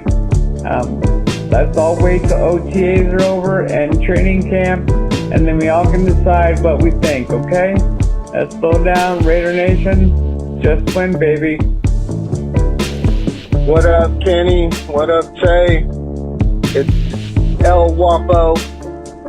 Man, not much going on. I did see they picked up that other quarterback from the Jets. Everyone's like, camp competition, man. That's not competition. There's no competition in the quarterback going on, all right? There's Derek Carr, there's EJ Manuel, and then there's some sorry-ass dude named Cook.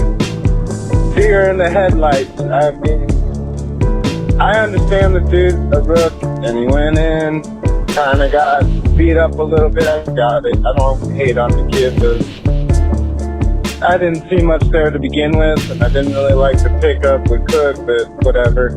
EJ, to me, I like him, man. He cool as hell. He just give him the ball, throw the ball, he made it, man. Keeps it pretty simple. I'm really liking all these pictures with Jon Gruden there in the face. You never seen that with Jack Del Rio. He was just sitting in the back, you know, with glasses on, hands crossed, real serious face, nothing really going on. And then I like that. I like the fact that when you see interviews with Jon Gruden, he already has like details on details on details about all of his players, man. And Obi Melifonwu does not look like he's doing all right. But I had an next door neighbor that bought that dude's jersey, and I was laughing because I don't think he make it for some reason. Something about him, you know. I like the dude, but when they started putting Obi with Obi-Wan Kenobi, I was like, oh, he's gonna suck, man. You done fucked it up. You can't put Star Wars and that dude together, man. Just don't. You can't mess with Obi-Wan. You just don't mess with those. Look what happened to him. But other than that, man, I want this season to start already. Like, there really isn't much going on. I heard Penn's doing good. So, let's go Raiders. And Kenny, man, you doing a good job, man. When I read what you do for kids, much love, dude. Che, you keep being cool, man. Raiders. How's it going? This is Anthony at Raider Lifer. Just had a quick couple thoughts. with all our depth on offense, we should be unstoppable. I mean, our D is totally downplayed by the media and the so-called experts. Our band of misfits and underrated players will be an advantage, I think, the team's preparing for us. I love being hated. I love being underestimated. It's the Raider way. And it makes it that much sweeter when we win. Blah! Go Raiders. Peace.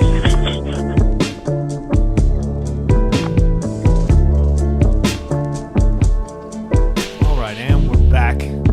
Heard some of your calls. A little less calls this week. I understand that. It's a holiday weekend. People are doing their thing. Grillin and Chillin, as they say. Might be the name of this episode. Those of you listening on the app will already know whether it is or not. Grillin and Chillin, one of my favorite eating and drinking spots out here. Yeah. San Benito County. Yeah. It's a nice little hidden gem out there. It's nice, man. They got a good selection of beers. Mm-hmm. The burgers are always good. Yep. Can't complain, brother. No. So shout out to Grillin and Chillin. Yeah. They got a couple locations now, right? Well, I don't know if they still go by that, but they had a few different locations within town. Grillin and Chillin, I think, is specifically for the spot that's out headed towards San Juan, kind of on the outskirts. And then in town, in Hollister, we got the Ale House. Oh, okay. Yeah. Same owners? Same owners, I think, still. But, they serve up some food there, too. They serve up food, pizzas, burgers. Mm-hmm. And they got probably the best selection of beers in town as far as their tap goes, yeah. Yeah. So speaking of Chillin, you already kind of mentioned it off the air, but the AC, if you guys hear a small whir in the background, that's because it's hot up in the studio. It's only going to get hotter as we get into these summer months. We got the AC on right now, so deal with it. We are doing the show earlier than usual, which also means it's cooler than usual, but when actually hotter than usual, I should say, because we're in the middle of the day here. The sun sets on the side of the house where the studio is located. Yep. So it comes through these windows. It's just past us now. So we'll see. I don't know if this AC can keep up with the summer heat. We might just have to sweat it out when it comes up to it. Sit on ice buckets, bro. Yeah, I told you I'll pixelate out those sweat stains, bro. Let's respond to some of these callers. We had 3 calls. First call coming from G-Paw Raider. Congratulations on your family, brother, and your newly minted status as a grandfather. Yeah. Good to hear from you, man. Thanks for the shout out to the show. Only getting better. I got to agree with you. It's only getting better, though, I feel, because of the added fan interaction. We're big on fan interaction. And definitely. We're always here, man. If you guys have comments, criticisms, things you want to hear on the show, ideas for new segments, tweet us at the Pillaging Podcast. Actually, it's at Pillage, just the number 4 fun, but you just search the Pillaging Podcast on Twitter. We'll come up. That's right. Make sure you follow myself at Pillage just for fun. Follow Che. Che _ PJ4F. Yes, it is. Correct. And that's then right. Cain, which is at Cain MT and the number 6. And then also make sure you follow Raiders Unsung. That's our boy Chase. He hasn't been on the show for a while. He's been busy at Scouting Academy. That's right. Chase getting smarter. So we'll be having him on soon to talk about his time with the Scouting Academy. Yeah. And kind of maybe pick up some gems about what he's learned. Yeah, that would be dope. El Guapo, Raider Wap. El Guapo, I just have one question for you, man. Do you have a plethora of piñatas? Do you even know what a plethora is? That's dope, man. I love that movie. Yeah, hell yeah. It's my favorite. One of my favorites, bro. You guys have anything else to eat besides Mexican food? Because the beans fall out of his burrito. No comp in the QB room. You're absolutely right, El Guapo. I would imagine that the QB roster depth chart stays the same as it was last season, right? Yeah. Carr, Manuel, Cook. Yeah. Possibility that Cook moves up to before Manuel. If you look at the Gruden's quarterback camp, Gruden was high on Cook. But then again, if you watch the QB camp, Gruden's QB camp, he's high on every quarterback that comes to the door. In fact, Gruden might have just been high. He was. I don't think they were testing over there at the Fired Football's Coaching Association. Might have just been high. Maybe got a little too close to Manziel. Got some residual. Bump shoulders with that dude. You need to cleanse. You'll be hitting the golden seal real fast. So, I agree with you. The backup position should stay the same as last year. Any thoughts on that? Do you think anything's going to change there? I don't think so. I think it is what it is, man. We brought him in because we need competition. But like you said, I don't know that it's much competition. Yep. Yeah. There's nothing to worry about. There's definitely no competition when it comes to who's our starting quarterback, right? We can all agree on that. Gruden said it himself. It's all about who's going to be in second and third. He felt like somebody needed to be there to light a little fire under their ass and get them more competitive. That's all it is. That's all it is, man. Yep, and the camp arm, a little bit of a break. Yep. And then lastly, Anthony, we love being underrated too, and I mean the podcast as well as the team. But yes, that's the Raider way, right? Backs against the wall, everybody counting you out, and here you come. Yep. So continue to count out this defense. I hope people overlook it. I don't think they're going to be world beaters, but I think they will be much improved. I think they will be top 10 this year throughout the season. That's my hot take. I like it. Hot take. Hot take. We might need a hot take segment when the season starts. Yeah. There'll be more to pick from. Yeah, definitely. We'll come with that. But, it's the Raider way. Would you rather be overrated or underrated, Shay? I'd rather be underrated, man. Yeah, right? Always. That's the way to go. Always. Last year, it lets me prove you wrong. we were overrated going into last year. That's and right. Look what happened. Yeah, it didn't go so well. You get overrated, people start feeling themselves a little too much, and you know. Quick update. You guys already know this probably, but the Cavs beat out the Celtics. Yeah. And have locked up their seat in the finals. We'll find out tomorrow, Memorial Day, whether it's going to be the Warriors or the Rockets. Who you got in that series? As a Lakers fan, who do you got? It's a tough call, man. It's a tough call. It actually got a little bit more competitive these last few games, man. These last couple games than I expected it to be. Mm-hmm. I kind of thought that the Warriors would pick up one of those games in Houston, kill it in Game 6. Yeah. But here we are, Game 7 going back to Houston. Yeah. It's going to be interesting, man. I think the Warriors can pull it out, but they can't get outside of what's been successful for them on offense, man. Yeah. And that's ball movement, ball rotation. None of this one-on-one, let KD. Nah. That doesn't work, bro. This like ISO that was shit. so out of character. I was sitting there looking at them like, did these motherfuckers forget how to play basketball? Yeah. Like, did they really forget what made their offense as good as it was? Because it was like night and day, bro. And the glimmer of hope we have, me as a Warriors fan, is the real Steph Curry finally stood up. Yeah.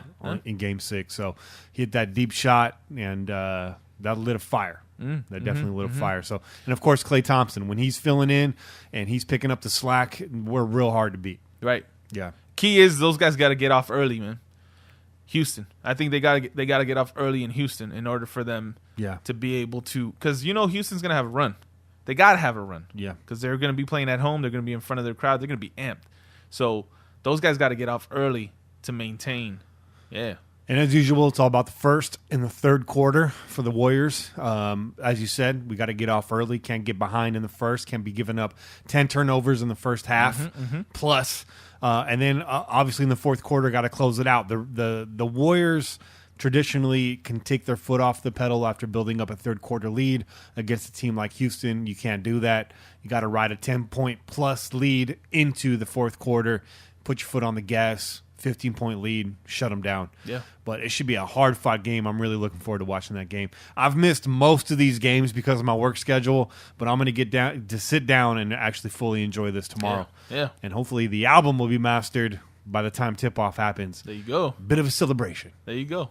Celebration. Hope you get that double celebration, man. Thank you. Yeah. Cheers. Cheers. All right, man. So those are our callers. Again, a short segment this week. We invite you to call into the show, 408-909-PJFF. That's 408-909-7533. You can call in anytime starting now, and we'll play your call on next week's show. Don't worry about it being relevant. I know there's not a lot of news right now. If you want to call in and just say, go Raiders. If you want to give us your Raider history, how you became a fan, that's cool. You want to give us some early predictions, whatever it is, as long as it's Raiders related, please call in, leave a message. We're glad to play your calls on air. And until it gets to the point where we have to start picking out the best calls, we're going to play every single call. That's right. And I think we've played up to 8, 9, 10 calls. So really, it's going to be a while before we hit that threshold. That's right. That's right. Because I'm trying to get everybody on the air. I don't like to kick anybody off the air. We appreciate y'all. That's what we're trying to say. We appreciate y'all. Man. That's right. That's it. We do appreciate you. Yeah. And speaking of getting folks on the air, we got Raider Cain right now waiting in the wings. I'm sure you just finished watching that Cavs-Celtics matchup. He's no LeBron lover, so this would be a good time to get him on air right now. And talk a little bit about what's going on in Raider Nation and what's going on in Cain Nation. Yeah. And, of course, pick his brain on some fabulous food spots. Got a couple questions for him this week. And, we're looking forward to that. So, short break, and we'll be right back with Cain's Corner. Yeah. Chill.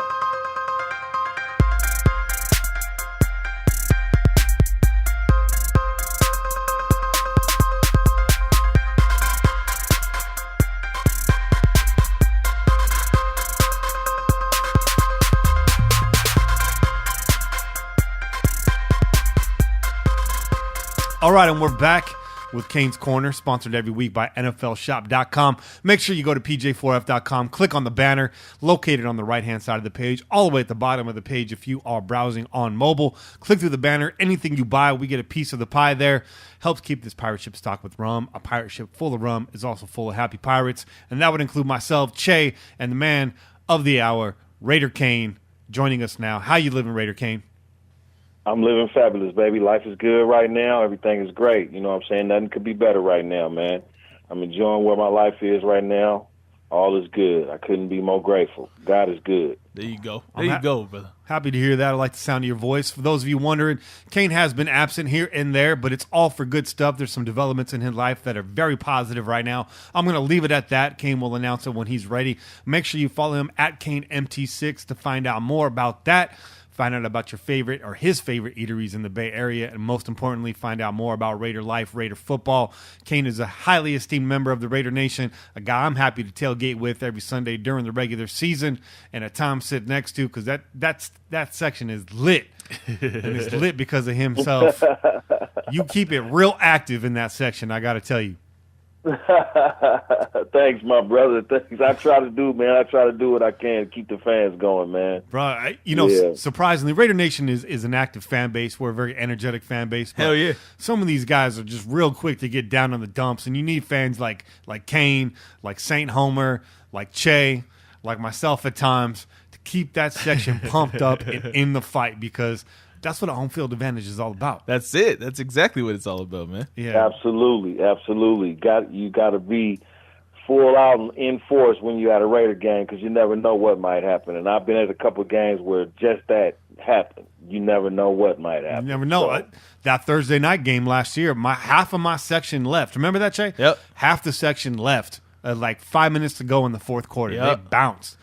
Not us. Not us. Hell no. Yep. We're sparking people up. That's right.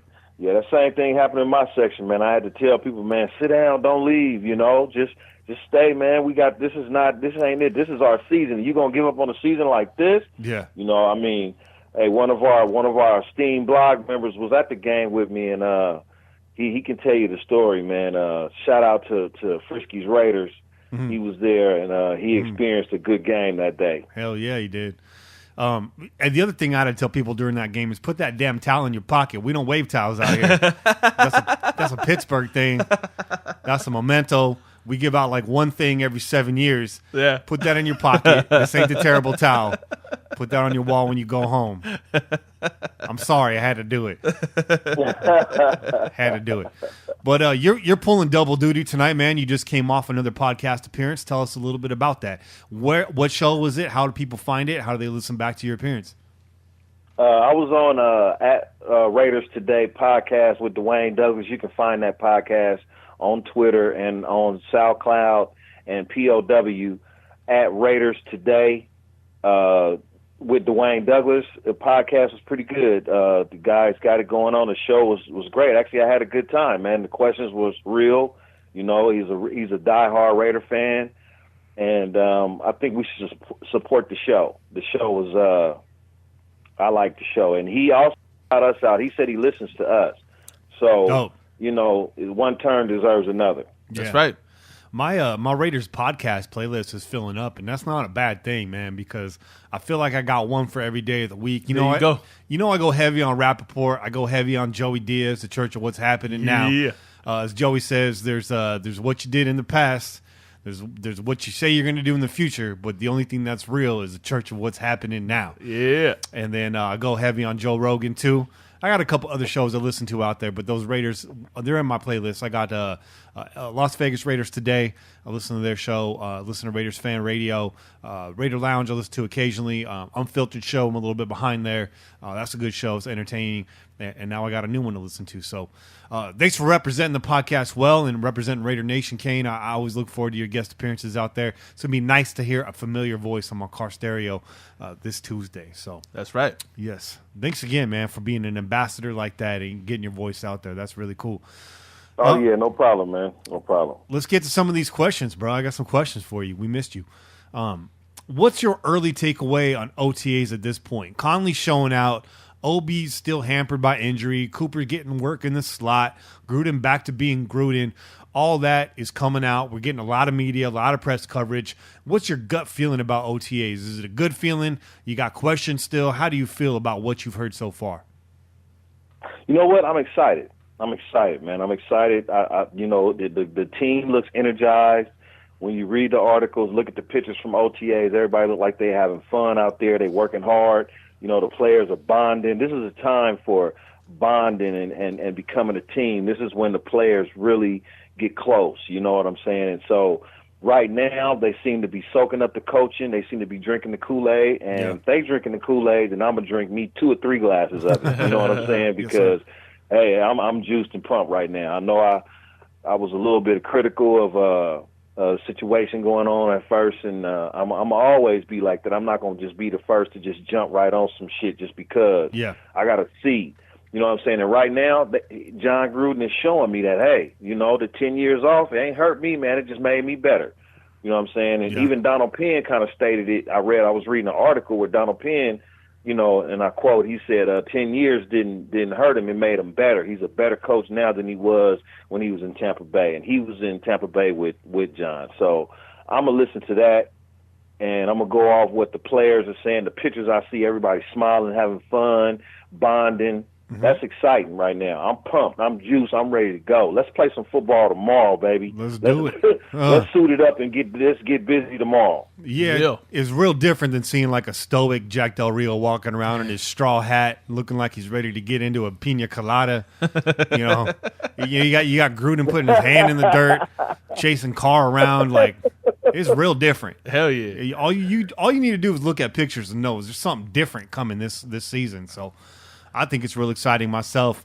Now, the secondary, there's a lot of faces. There's a lot of names in the secondary. Obviously, Obi's hurt, which, there's implications there about who's going to take that spot and how quickly Obi comes along because he's getting behind. I mean, Gruden's already installing stuff in the OTAs. He's not wasting any time. He's throwing a lot of things at these people. So all that said, injuries aside, assuming Obi was healthy, what's your ideal Raider secondary right now? What does Cain's secondary look like? Oh, that's a good question. My secondary is Conley as the number one. The number 2 is I can't think of his name right now. Melvin Gordon. Yep. Yeah, Melvin Gordon. Oh, Rashawn Melvin. Number 2. Rashawn Melvin. Rashawn Melvin. Rashawn Melvin. I'm sorry, Raider fans. Rashawn Melvin as the number 2. And you know what? This is Nick Nelson. If he comes to camp healthy from the day one of training camp, I believe Nick Nelson comes out at the end of camp with that slot corner position locked down. Yeah. Better than TJ Carey. I'd like to see that. That should tell you something already, huh? Yeah, I'd like to see that. That just means the secondary got younger, day one. So I'd like to see that. And then in the safety position, who do you got up top? Well, we're gonna have I apologize. You thinking Gilchrist? Gilchrist. We're gonna have Gilchrist and Carl Joseph. Okay. Will be the safeties. All right, and then you got Obi behind Gilchrist. You got Reggie Nelson making the squad. What's the depth like? I don't have Obi. I don't know, man, because I'm like this. Jon Gruden. I've been watching and listening, studying, coaching, speak, and football, and for a long time, and you got to read in between the line of coaches speaking. And when asked Gruden about Obi, when a coach says, I don't know, I ain't seen him out here, right, that's not good. No. That is not good. No. That is not good. And he has no investment in this guy. and he's getting $10 million a year, 10 years, $100 million. So he can say, I don't want this second, just because he's a second-round draft pick doesn't mean that he's automatically going to make the team. Yeah. If this guy's not healthy and he doesn't show, because he was, in my opinion, he was a one-trick pony project in the first place, somebody that we was going to put in to guard tight ends, and I didn't see him doing much more than that to start with. You know what I mean? So if that was the one reason or part of the I want to say 60-70% of the reason why he was drafted, we haven't even seen that. And I don't blame Gruden for saying what he said. With and when he said that to me wasn't a good look. So I look for Obi to maybe get cut or traded, to be honest with you. All right. Well, we had an ICU segment coming up just after this, and one of the questions by Don from Queens is he wanted to know what the Obi situation was right now. Could he get cut, or is Gruden just trying to light a fire under his ass? And I think you kind of answered that already, right? I believe so. I mean, if he's trying to light a fire under his ass, if this kid doesn't get on the field during OTAs, and then he's in training camp comes and he's not on the field by the start of training camp, and that lingers into 2, maybe a week or 3 weeks, and look for a trade or a cut or release. Right. Most likely a trade. They'd like to get a little something for him. Got it, right? But it's really hard to sell a product that you haven't advertised. That's true. So, likely if they try to trade him, they'll get a little something, but I wouldn't expect much at this point unless you got a team that's really desperate or really high on Obi's potential. Right. So I would like to see him crack that roster, but right now he's so far behind. Doubtful he's a starter unless he comes in training camp healthy and just lights it up. But right now he's behind in the depth chart for sure. Yeah. Injuries aside. Is he even on the depth chart? I mean, is he even on he's not on the field. Is he on the depth chart? So that's the odd thing. We just had Phil Robinson on the air, and it was mentioned by John that he hasn't been seeing the field, but we do have videos of him in individual drills. So that, in my opinion, that just even makes it worse. Right. Right? Because you got your coach saying he's not on the field. When he's on the field, that means when he's on the field, he's not doing much. Right. That means he's lagging. That means his cuts aren't sharp. That means that injury is still lingering and is showing effects in drills. And we haven't even gotten to full contact yet. I mean, we're a long ways away from that. So, if you put that video on mute and knew what the question was, Jon Gruden's body language tells you everything you needed to know about Obi at this point. Disappointing. I agree. Disappointing because I was excited when we drafted him. I thought he was a good piece to the puzzle. Thought he was exactly what we were missing in the secondary. But, as of right now, we're still missing that in the secondary. Definitely. So, you just touched on this a little bit, but I'm going to, maybe drill down, get a little bit more specific with you. We talked about your expectations for Jon Gruden when he first signed. You and I were both very reserved. We were cautiously optimistic. Those are the words that we used. We were very careful picking those words. Now that you've seen him in the silver and black, back in the visor, right? You've heard him at the podium. You've gleaned a little bit about how practices are going. You've heard from players what his demeanor is. What are your thoughts right now? Have you warmed up to the idea at all? Are you a little bit more optimistic, a lot more optimistic? Where's your stance on Jon Gruden and the Oakland Raiders right now? My stance is, after watching these last few weeks and the draft and free agency, and like you said, him and his interviews and everything, he hasn't changed a bit, and I'm pumped. I'm juiced. Same Jon Gruden that was here, 15 years ago or whatever, 10 years ago. That's the same guy. Actually, he's probably a little more fiery, and he's definitely learned a lot more in the last 10 years. So, and also, I'm pumped because he brought in one of the best coaching staffs probably in the NFL.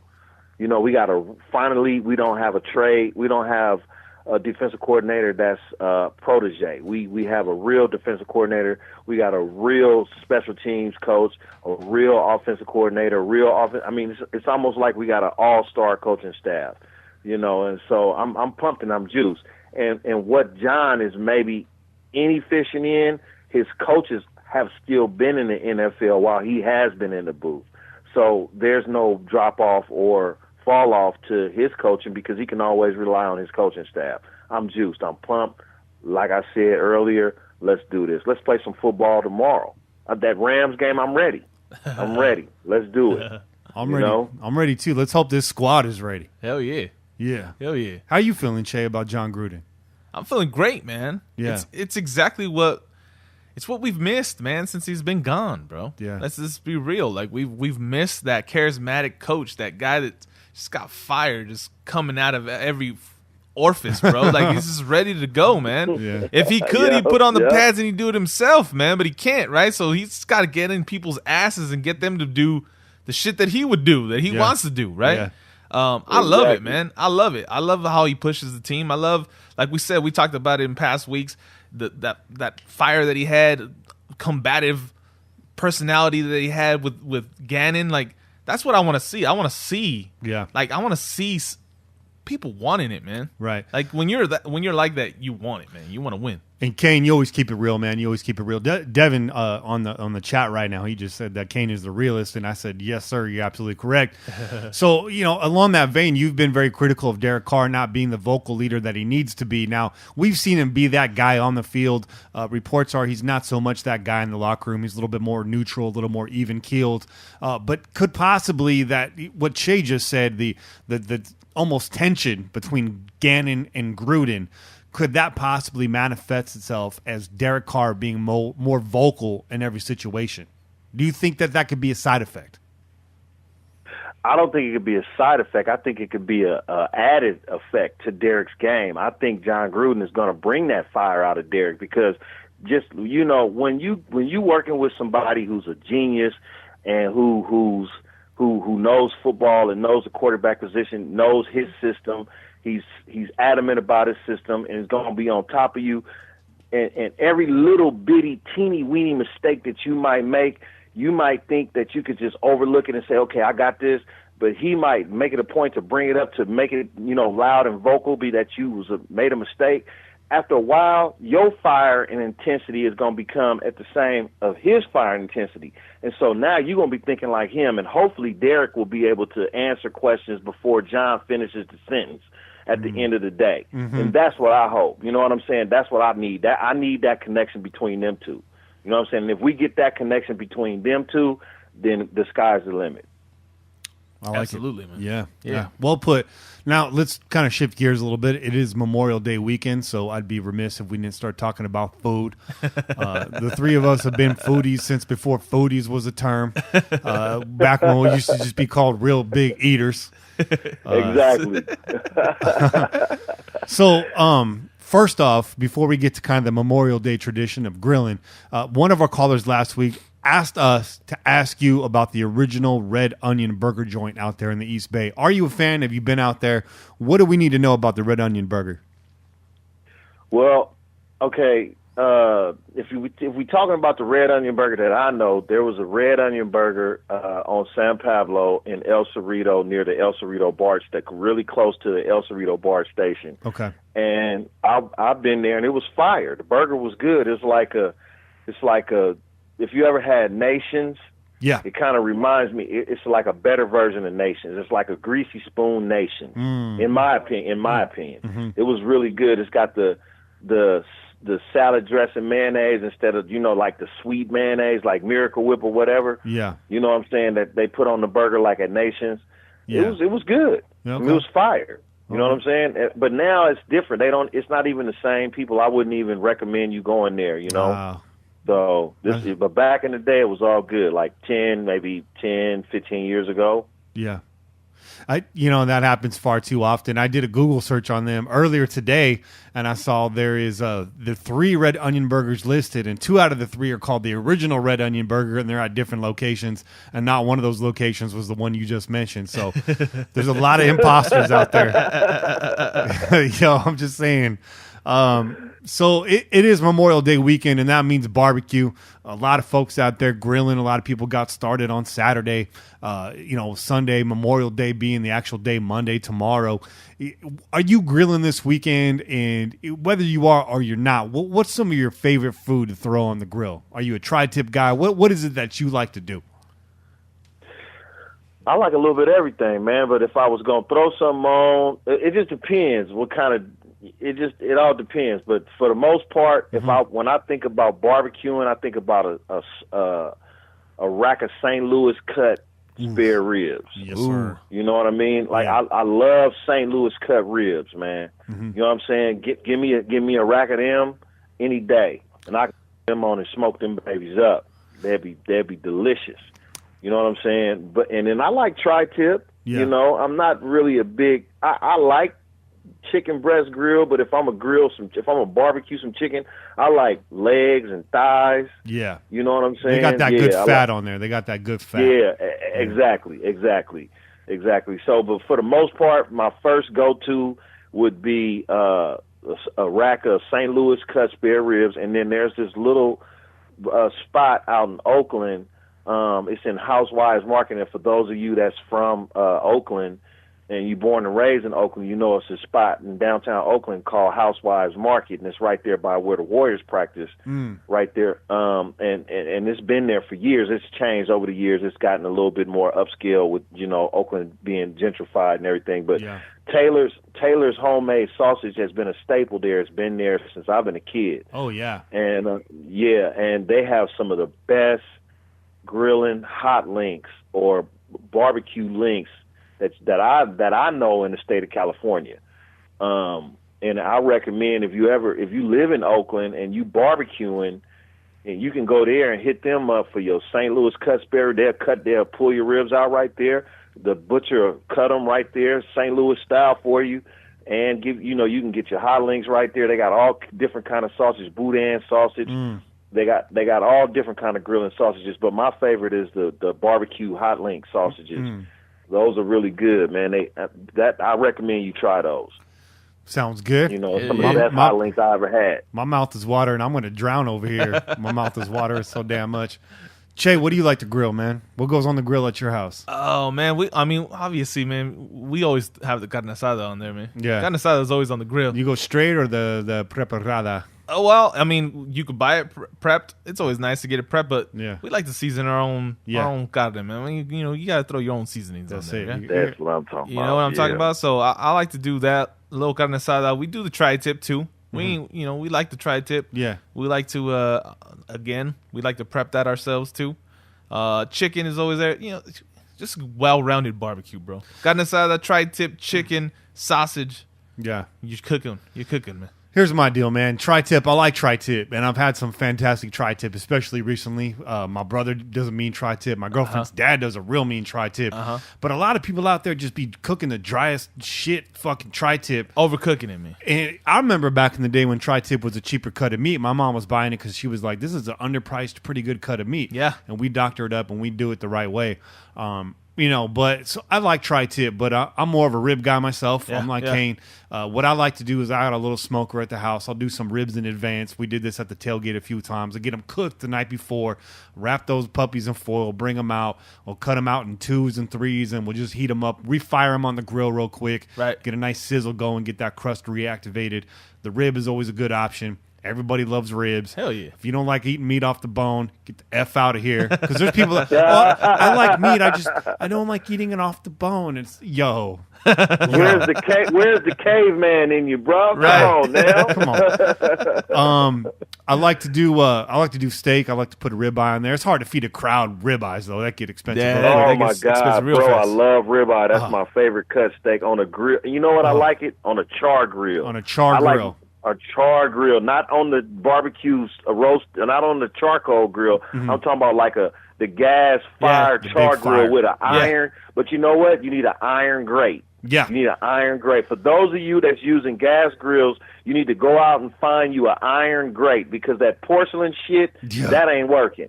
Once you use an iron grate, you'll never go back to porcelain. And here's another tip. I'll take this further because if you have a barbecue, there's a place called Man Grates, mangrates.com. And it's an iron grate, but the grate kind of goes down. It's got the normal bar, but then on the side of the bar, it's kind of like these 2 little vents that pop up. So what happens is the juice gets down in that groove, and then the fire hits it, and it spits right back up onto the steak. So you get like the meat flavor in the smoke. Oh, and man. then you're dead on about the flames. And if you're using charcoal, now the ribeye's got a lot of fat on it. It's going to drip down in the fire. It's going to create flames. I see a lot of folks out there trying to squash those flames out with their water bottle to be fancy. Now, I got a water bottle too, but when it comes to ribeyes or comes to steak in general, you got to let that flame lick the steak. Let that char happen. That flame light that baby up. Yep. And if you're worried about it burning, you're cooking it too long. Here, let your steak come to room temperature. If you're putting a cold steak on the grill, you're going to have problems. That's key. You should be cooking a ribeye 3 minutes on each side. And that's exactly what I was going to say. 3 minutes on each side. Get yourself a nice medium rare. I wouldn't go past 4. Everyone that likes their steak well done, you just tell them to deal with it. Let that steak cook off the grill. Don't let it get to well done on the grill. Well done. That's some ghetto. No. Ain't nobody eating no that's well what I'm saying. done steak. That's what I'm saying. That's played out. That's played out. I used to be like I'm a well done fan, but now, baby, I got to have some pink in my steak. Yeah, there you go. Either rare or medium rare. If they want a medium well, you either tell them to deal with it or you just let that steak rest longer. Because if you try to get it well done on the grill, by the time it gets to the plate, it's going to be shoe leather. It's true. That steak keeps cooking. So like I said, season your steak, room temperature, a little bit of oil on it, cast iron grill, charcoal or char grill. Let the flames hit it. 3 minutes aside. Said it perfectly, Cain. Same thing. If you're inside the house. Don't forget the Montreal steak seasoning. That's exactly the seasoning I use. Absolutely. That's everything you need in it. You got the coarse salt, the coarse ground black pepper. You got the garlic powder, the onion powder. Everything you need is right there. Montreal steak seasoning. You could do it yourself, but you're going to put the same shit on there anyways. Might as well just take a shortcut. Get the Montreal. Might as well just go buy it. Yep. Might as well just go buy that. Don't reinvent the wheel. I like the steak, and then the other thing, I like the grilled chicken. So I like chicken thighs too, but I got the Surefire chicken breast recipe. This is what I do. I get myself 2 Ziploc bags, and 1 bag goes to marinade, okay? But before your chicken even goes in the marinade, you put it in the other Ziploc bag, you pound that chicken breast flat. You get it as flat and as big and as wide as possible. Then you drop it in the marinade. Equal parts soy sauce, equal parts orange juice, not concentrate, real orange juice, and then just dump a whole mess of garlic in that bitch. Hell yeah. Let it sit in there overnight. Again, let the chicken come up to temperature. Don't worry about the salmonella. You're not going to let it sit too long, but it can't be cold because it's going to stick to the grill. And then you take it out, you put it on the grill. It's about 6 to 7 minutes per side.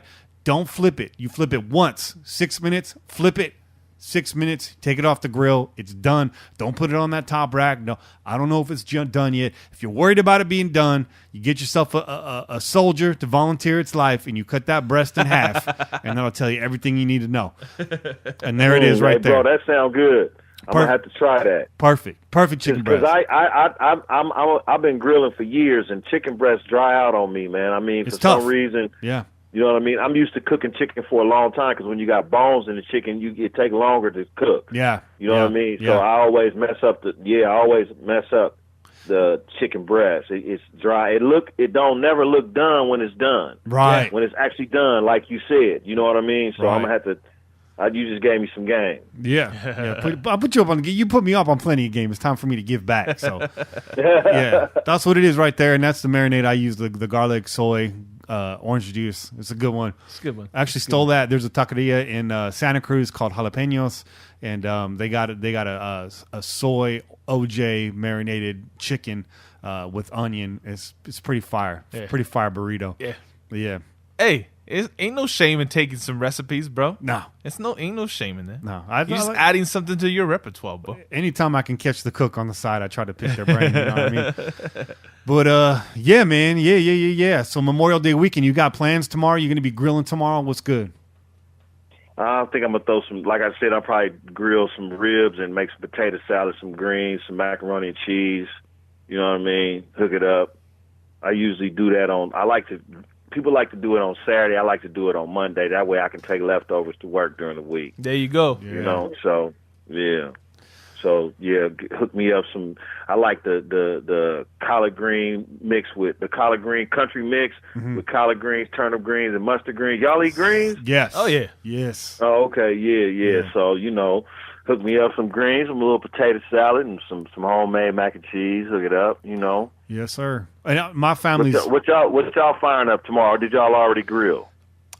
Me, man, I'm gonna be in the studio. I'm trying to finish this mastering project, so I might grill up some hot links tomorrow because they're quick and easy, and probably that's another option. I always like to have some sausages on the grill. Right. As folks get hungry, those sausages are done. It's like, yo, eat this until the real meat's done. Yeah. Some good hot links on there. But what are you doing tomorrow? I'm actually gonna be working tomorrow, man. I'm actually gonna yeah. be taking a couple of my boys, some of my students out on an outing. We're gonna be hitting up a little oceanside view, right? Nice. I'm gonna take them out to Point Lobos. That's nice. So I'm gonna be doing that. Oh, and, okay. Yeah. We're gonna be hanging out there. I think they got public grills out there. I'm just saying. That's what I was gonna say. Y'all gonna throw some hot dogs on the grill? I might gotta or take something? something, man. I might have to look into that. Yeah, Cain's right. Even if it's just a hot dog, just for the tradition, you Right. can do something. My brother It was. don't cost you nothing to go get some ballpark franks and some buzz. This is true. Man. You know what This I'm is true. saying? This is true. Make sure you get the beef ones though. The beef Yeah. ballpark franks. Oh, 'cause yeah, the yeah. ones is nasty. Yeah. I like the all beef ones they sell at Costco, the big oversized ones. There you go. Don't waste no time trying to get a bun to match. Get the small bun with the big hot dog. That's what you got to do. Just let that shit hang, bro. Let it hang. Bro. Hey, you know what? You're right. Kirkland's signature jumbo hot dogs. Yeah. They screaming. Yeah. They screaming. And like Yeah. the lynch mob said, gotta let your nuts hang. They said that in 1996, maybe. Shit. But Y'all been doing any drinking this weekend? You ain't been chilling, man. You know. I did yesterday. Toby had 666 had a nice Tecate keg, which is good. It's good in the keg. Yeah. So I was having a few cups, and you're over here. What are you drinking again? Reset that. Well, I'll go back through. I got a half a 6-pack over here already. It's we got ourselves a little dogfish head. What's it called? It's the flesh and blood IPA dogfish head. I had that. That was the first one that went down today at the start of the podcast. And then I followed that up with a couple of Belching Beaver peanut butter milk stouts. Yeah. Ah, okay. And I joined y'all with a Lagunitas IPA. That's there you my go. favorite. That's Yeah. a standard IPA, man. Oh, yeah. If you ain't never had an IPA, start there. Right? Start there. There or Racer 5. Racer 5s are good. 5. Ooh, yeah, Racer 5's good. Well, Racer 5s will get you though. Racer 5s will get you. But You put too many of those back. You know what the original IPA beer that ain't even an IPA beer is? Sierra Nevada. Yeah. Pale Ale. The original pale ale. Yeah. They got theirs what is it, like a triple now? They got like a triple. It's pretty strong. But you're right. That original pale ale doesn't hold a candle to what the IPAs are nowadays. But that's a good entry point if you're a little with the sour taste or the bitter taste. You can start there and ease your way into the pool. But Lagunitas, if you want the true IPA, jump in right there. Exactly. Yeah, I would agree with you, bro, on that. If you're gonna try IPAs, try to drink some Sierra Nevada Pale Ale first. Yeah. You know what I'm saying? If you can handle that, then jump to the Lagunitas. Yeah. And if you can handle that, then jump to the Racer 5. Then the monkey. I can't think of the name of it. The Monkey Bar. There's one. It's Monkey something. And I hate I'm not on my game tonight, but I'm telling you that one particular IPA is a really good one. Really good one. Yeah, I love my IPAs, man. God bless those that make the IPAs, because those are some good beer. You mess with that Stone? You mess with that Stone Brewery, Cain? What is it called? Stone Brewery. I haven't heard of that one. Oh, is man, that local? That's actually out in San Diego. Yeah. Oh, okay. Yeah. Those are heavy hitters. Yeah, man. those go strong. They go real strong in the paint. Yeah. That arrogant bastard ales. The Ruination. If you get that Ruination. You know what? If you drink coffee stout, I got to give you some props. Oh, I like that's strong. Yeah, if you can drink a coffee stout, then you the man. I like the coffee stout. But that's like some thick oil. That is not a summertime beer. No. If you're drinking coffee stout at the cookout, I'm gonna look at you sideways. That's a winter. That's a winter beer, bro. That is a winter beer. That's a winter beer right there. Oh, bro, you're trying too hard. You're being way too extra at the cookout right now. Yeah, that is a winter by the fireplace beer for show, dude. Yeah, man. So, Yeah, today I was actually supposed to go to a barbecue. My brother's grilling just down the street.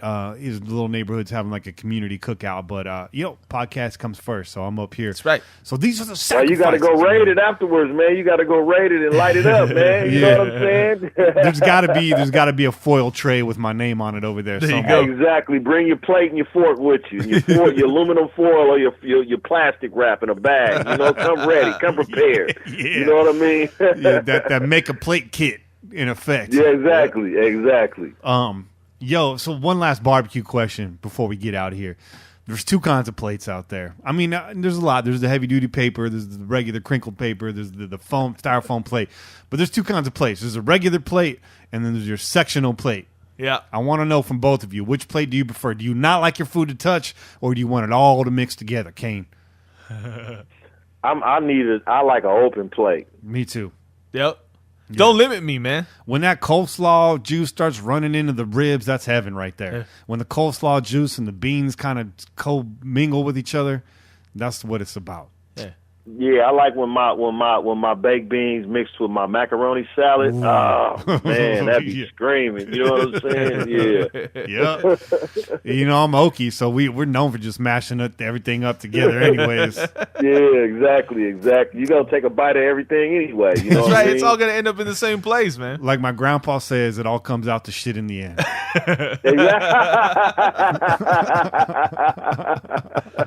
Well put, man. Yeah, who's a dainty eater that want to eat? Oh, I don't want my macaroni and cheese to touch my greens. Who does that at a barbecue? Like, you shouldn't even come. You know what I'm saying? Go to a 4-class restaurant, 4-star restaurant, or somewhere you getting 5-course meals, and they don't touch. You know what I mean? My food better touch. That's the way I put it. Well, man, it's great to have you back on here, man. It's always a blast. We got smiles on our faces right now. Hell yeah. It's been real good. So we're good for next week. We'll have you back on next week, right? For sure. Every week, my brother, like I said, Yep. we back at it, though. We back at it. I'm here, man. I enjoy it, like I said. To all the fans out there and to my brothers that's on the air with me right now, I enjoy this show. I would never miss it unless it was something important or emergency. That's right. You know what I mean? So we good. We good. Much love to the fans out there. Yes, sir. 100 times 100. All right, man. Thanks for coming on. We will catch you next week, brother. Yeah, brother. All right, my brother. I'll talk to y'all next week. Peace. All right, peace, brother. Peace. Yeah, YouTube's lit up right now when that bean juice runs into that rice. Fire. Get everything on one fork, bro. That's what they're saying. Get That's those it. flavors mingling and complement each other like a nice party. That's it. That's it, man. Don't limit me, man. Those sectional plates, man. It's like they're telling you can only have so many beans or you can only have so much rice, Don't right? limit me. It's like, oh, this section's just for the meat. This section's just for your macaroni. So get the hell out of here with that, man. I'll Yeah. pile up as much as I want. You know who your real friends are at That's that right. moment. What was I going to say? Oh, yeah, get them everything mingling. Look, before the food gets on my plate, they put all the car keys in a bowl. That's how I'm living. That's how it's going down. I like it. And real ones know what I'm talking about, too. Yo, so it's almost time to get up out of here. Yep. We got one last segment, and that's the ICU segment. We already answered one of those questions. Cain did it for us. So, Che, I'm going to fire this one at you. All right, so get ready. Actually, I think we got 2 more questions. So I'll fire one at you and one we'll answer together. How's that? Sounds good, man. What is Carl Joseph's role right now? What's his role right now? I think his role is to be the guy that he's been known to be. He's going to be in the box playing the run, playing strong. Yeah, and then develop from there, man. That's his role. This is his role. Keep doing what you've been doing good, and let's work on the rest. I like it. That's it. He's a missile, man. That's what he's there to do. He's there to hit people hard. Bring that heat, man. Bring the heat. His role is to stay in his role. Yeah. And that's the coaching staff's role, is to keep him in that role. That's right. Not like last season. Yeah, don't push him into areas where he's uncomfortable. Yeah. Good answer. So next question. This is a big one, and this comes from that was from Don Day. Don Day had both questions, the Joseph and the Obi question. I like your focus on the secondary, Don. That's my favorite spot on the roster. I love the safety position in the NFL. I think it really embodies what football is all about. Yep. But the next question is a good one from Just Another DJ. This will be our final question of the ICU segment. I see you.